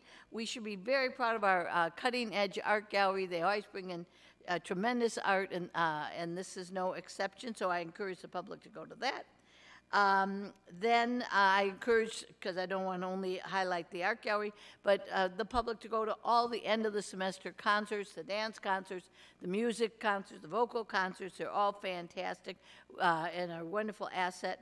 Then on May 2nd, a very historic figure is coming on campus. Her name is Dorothy Pittman. She is the co-founder of Ms. Magazine, and I used to teach history of American women. She was a civil rights activist.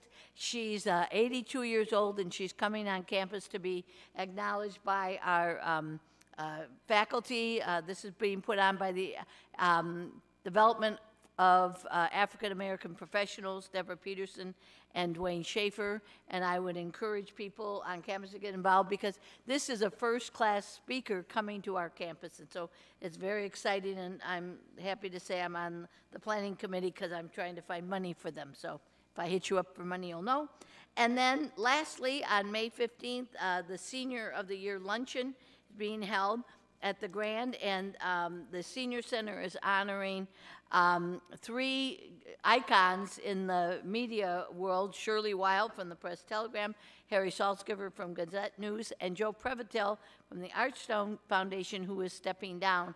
And it will be a wonderful event, and I have bought a table, and I'm inviting the board members to sit at my table, so I'll be sending you an invitation. And I think this is great. I salute Teresa Brunella for going outside the box and looking for creative ways to raise money. So, of course, I want to be participate in that, and that is my report. President Zia. Thank you, Trustee Baxter, for that lovely report. Vice President Malauulu? Everything she just said, except I'm going to add one event and I'm going to highlight 2. So the event that I'd like to add is that I had an opportunity to speak to a news writing journalism class this semester, and it was a great experience with students who are interested in joining the press, the media, and just even though Pat McKean is retired, he was the professor because he's still teaching now. He took the semester, the obligatory semester off. He happened to be the professor in the class that day, but it was great to hang out with the students. I really enjoy it. I would like to highlight the Building P ribbon cutting, everything Trustee Baxter said as far as preserving the integrity of the history of that building. I really enjoy walking through the hallways. You don't understand. I spent many afternoons and evenings teaching in those hallways, and just walking into the restroom was just a great experience. So thank you for the construction team. It's a beautiful building, and you still feel the same feeling when you walk in. You still capture the same nostalgia. The library, the lounge, I'm really happy to be connected to that building. And lastly, I just want to highlight that I also attended Lakewood Celebrates last night, and it was really neat to have LBCC there, not only supporting our Chief of Staff, Jeff Wood, who is now the Vice Mayor of Lakewood, but also representing in another part of our district with the community there. So it was a really nice event. Other than that, I hope everybody's doing well and, spring fever and enjoying their classes and getting ready to push through. Thank you. Trustee Otto? I have no report. It's awfully late, and I think I'll just defer. Trustee Antuk? Yeah, sure. Couple things. I attended many of the same events. The Measure P ribbon cutting was eventful. I took my English classes in there about 20 years ago, and I remember English 3 argumentative writing was a very hot summer of sweating and reading and rewriting in there because there was no air conditioning. And so I'm glad the students of today can take their English classes without sweating too much, hopefully, in class there. But that was a really great event. I was able to attend the prayer breakfast that CCEJ had this month. That was really nice speaker. There were 2 tables from Long Beach City College there. Very interesting speaker, former white supremacist, neo-Nazi gentleman who talked about redemption, about respecting people, about moving on, and it was just really an inspirational event and a very timely topic. And I really enjoyed that morning. We did have a meeting with the city of Long Beach in Long Beach City College on the North Long Beach Center feasibility study. So Vice President Drinkwine, myself, Trustee Otto, Councilmember Richardson, John Keisler, Economic Development Director, and was there, and it was a good discussion. The city of Long Beach's economic development blueprint matches up exactly what we've discussed here on campus of 90805 having that big density of people who need AA degrees. It matches up with what they're trying to do for funding and programming and partnering with Pacific Gateway. We are included in their feasibility study they're doing for zoning. We also, I know we're doing our own RFP. I don't know the results of that yet, but it was a very good discussion. It really came down to, can we repurpose and package some of the offerings we're already doing to deliver in a location in North Long Beach. We went through 4 or 5 options of public parcels that are available or opportunities for low cost, no cost space on a short-term basis with the city that would let us do something in the very near term, one year to 18 months, while we do our longer 3 to 5 year facility evaluation. It was quite interesting, to kind of learn what it goes into if you say you want to do a classroom space. You just can't show up and it has a whiteboard and a projector and say, okay, we're going to have English 1 over here at, on Atlantic Avenue. So, but it takes a process, and we're going through it. But it was a very good meeting, and I think we're going to meet back after spring break once we kind of huddle back and meet up again downtown. But that was a very good meeting. Also, I want to thank Trustee Jones. Did an excellent job of organizing a student town hall last week. Very interesting topic, the future of work. We've talked about it at our league conferences. It's in the news. We started off with a video about the future of work. The kiosks. 30% of McDonald's have kiosks without people that you order from now. In 2020, 100% of the restaurants will have kiosks. That means all those service jobs will be gone. And so talking to the students about your major and where you think you're going to go, will it exist? Automation, artificial intelligence, or what are the trends? What is some of the research? There's a research out of Oxford that 47% of U.S. jobs could be automated in the next 10 years. And it's just massive, economic transformation that, as our young folks are looking to prepare themselves for the future in the 21st century economy, there's some real information today that you can take control of. We talked about, we can't control if robots are going to take your jobs. We can't control what the global economy does, but you can control getting your degree. You can control getting a certificate, building your digital literacy and skill set. And so it was Dean Carbonaro was there. Kimberly Davis was there as well from computer science, talking about computer science, Python, Java coding, that those are things that you can learn. It's not impossible. You don't need a master's degree in computer science to do a program. And so it was a really good session, well attended, and everybody got pizza who came. So I don't know if it was the pizza or the topic, but we had good turnout. So thank you to ASB for sponsoring and partnering on that. One last thing. I did have a good coffee with Lieutenant Martinez last week to talk about safety on campus and learn a little bit more, and so it really helped have some background on the presentation today. I did want to say 2 final things. I participated on an equity grant here on campus about 3 years ago with Professor Hund, and we worked with students, and we read the book, The New Jim Crow, and I was thinking about Trustee Jones' comment and Dr. Tabari's comment earlier of what can we do to address the criminalization of poverty, what can we do to restructure the institution. And some of the things that came out of that equity grant was, the second chance Pell Grants of, when people have a drug conviction and they're ineligible for financial aid. It's part of our legislative platform at the federal level that we're advocating for. We talked about making sure everybody signs up for the fee waiver, getting your taxes done on campus and getting that $2,500 return that students can get. My 19-year-old learned about that this month. She tried to file her taxes on her own. Oh. And then I said, well, I have 2 of your W-2s at my house. You need all of them at the same time? Yeah, you need all of them. So I can imagine that experience is happening on campus. It's great to see the VITA is out there, but it's another way to help students put a little bit of money back in their pocket and make sure they're getting for all the eligible tax credits that are out there that they can get. And doing our homeless initiative, the parking, unfortunately we have to do, open showers and, safe parking places for overnight parking for people who sleep in their car.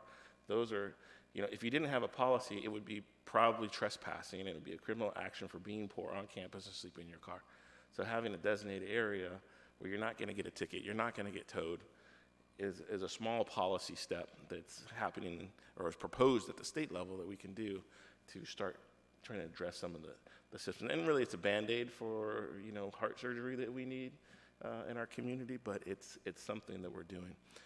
And just in closing, the folks who come to meetings and stay and speak at public comment, you never know, who it is or why they're here, why they stayed. And so the student last month reached out to me about who felt like he was going to lose his financial aid and he was trying to appeal. So he won his appeal.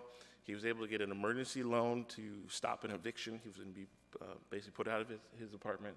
And so it was really great that he was able to come to the meeting, staff was able to respond, and we're able to make sure that we keep a student enrolled this semester. So you just never know who comes to the meetings, and it's really good that we have public meetings, and then we have these conversations, we make space for people to talk and share so that we can address all the issues. Because you never even, maybe he didn't know to go to the website or ask the counselor, and this was the one venue that ended up helping get him through this semester. So he's on track to graduate and transfer. So it was good news that he followed up, and we've been in communication. So thank you to all the staff to help make that happen. Thank you, Trustee Ntuk, for that very comprehensive and great report. I'm sorry that we lost 2 trustees during your report, but we listened attentively. Talk too much? No. No, it's. I think it's important items that you're reporting on, and it would be valuable for all trustees to be here. So I'm sorry they're not. Out of respect to everybody's time, I think most of the things that I was going to report on have been so diligently reported on by other trustees. So I'll just move on to item 10.4, board travel. I don't believe we have any items to report on. Item 10.5, we've already heard. 11.1, trustees may request or recommend future agenda items or reports, but only with the consensus of the board. I do want to raise an agenda item for the future that I'd like to bring, and is that I have noticed some board members leave early, or they take intermittent time. I don't think that's appropriate. This is just my personal perspective, and I'd like to propose that we bring an agenda item. I'd like to bring that agenda item forward, and it's my understanding that other districts pay commensurate with the time allotted. So if a board member is not there for the full board meeting, they do not get paid. Perhaps we could take a different approach of prorating for the time that they are here, or just take the approach that other districts are taking.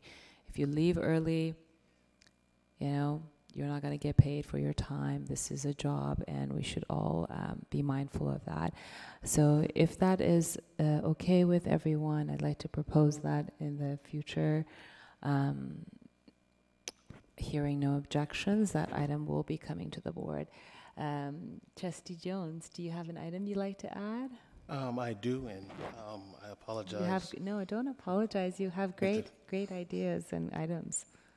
Thank you. I'm hoping that this is the proper time to do this. I wanted to bring it to the board's attention to see if maybe we could, to request of the board to review the board policy 2027 as well as 2005, and then also to speak to one of the concerns that that Trustee Ntuk brought up, the administrative regulation 700.6.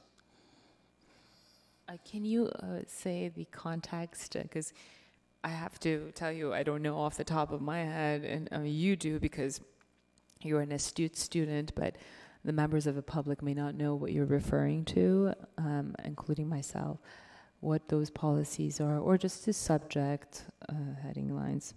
Sure. So board policy 2027 is in regards to, I'm trying to pull up the exact policy here. the board member compensation, as well as item 2005. I'm sorry, say that again. Board member compensation. Okay. That's a 2027. I'll support that. As well as board policy 2005 that governs the student member of the Board of Trustees. And then the administrative regulation 7000, which deals with the parking and facilities.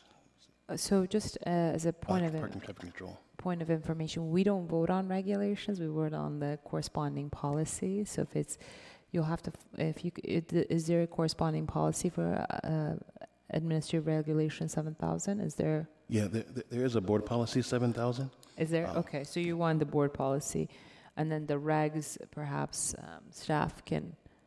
Yeah, you're absolutely correct. The regs do not come before the board for a vote, but the policies do. What, I couldn't hear you. What was the overarching policy, Donnell? So the policy was 7000 with parking and traffic control. Perfect. Specifically 7000.6, item F. Thank you.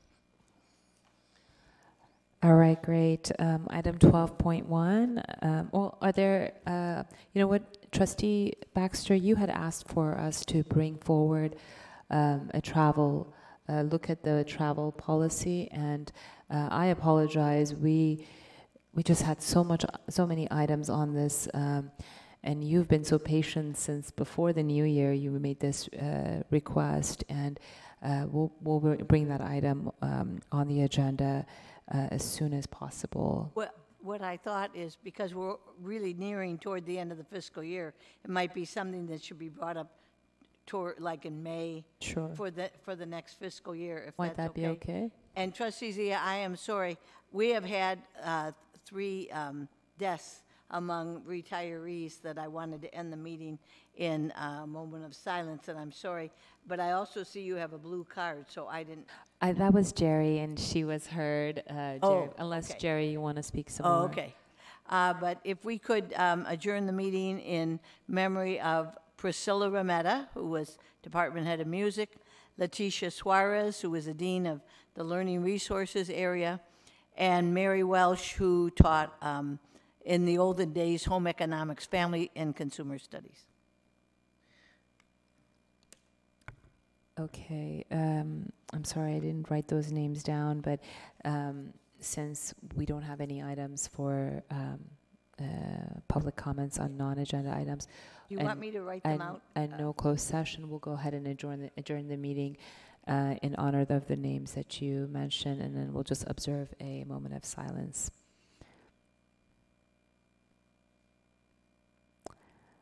Thank you. This meeting is adjourned. The next board meeting will be on April 24th at the Liberal Arts Campus in this building, T, room 1100 in this room. And closed session will start at 4:30, open session at 5:30.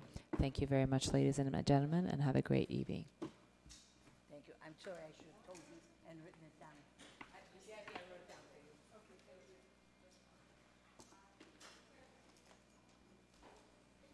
So, when it comes to the policies, I would have asked you, but I didn't know you were going. So my friend Charlotte is going to get the agenda, but if you want to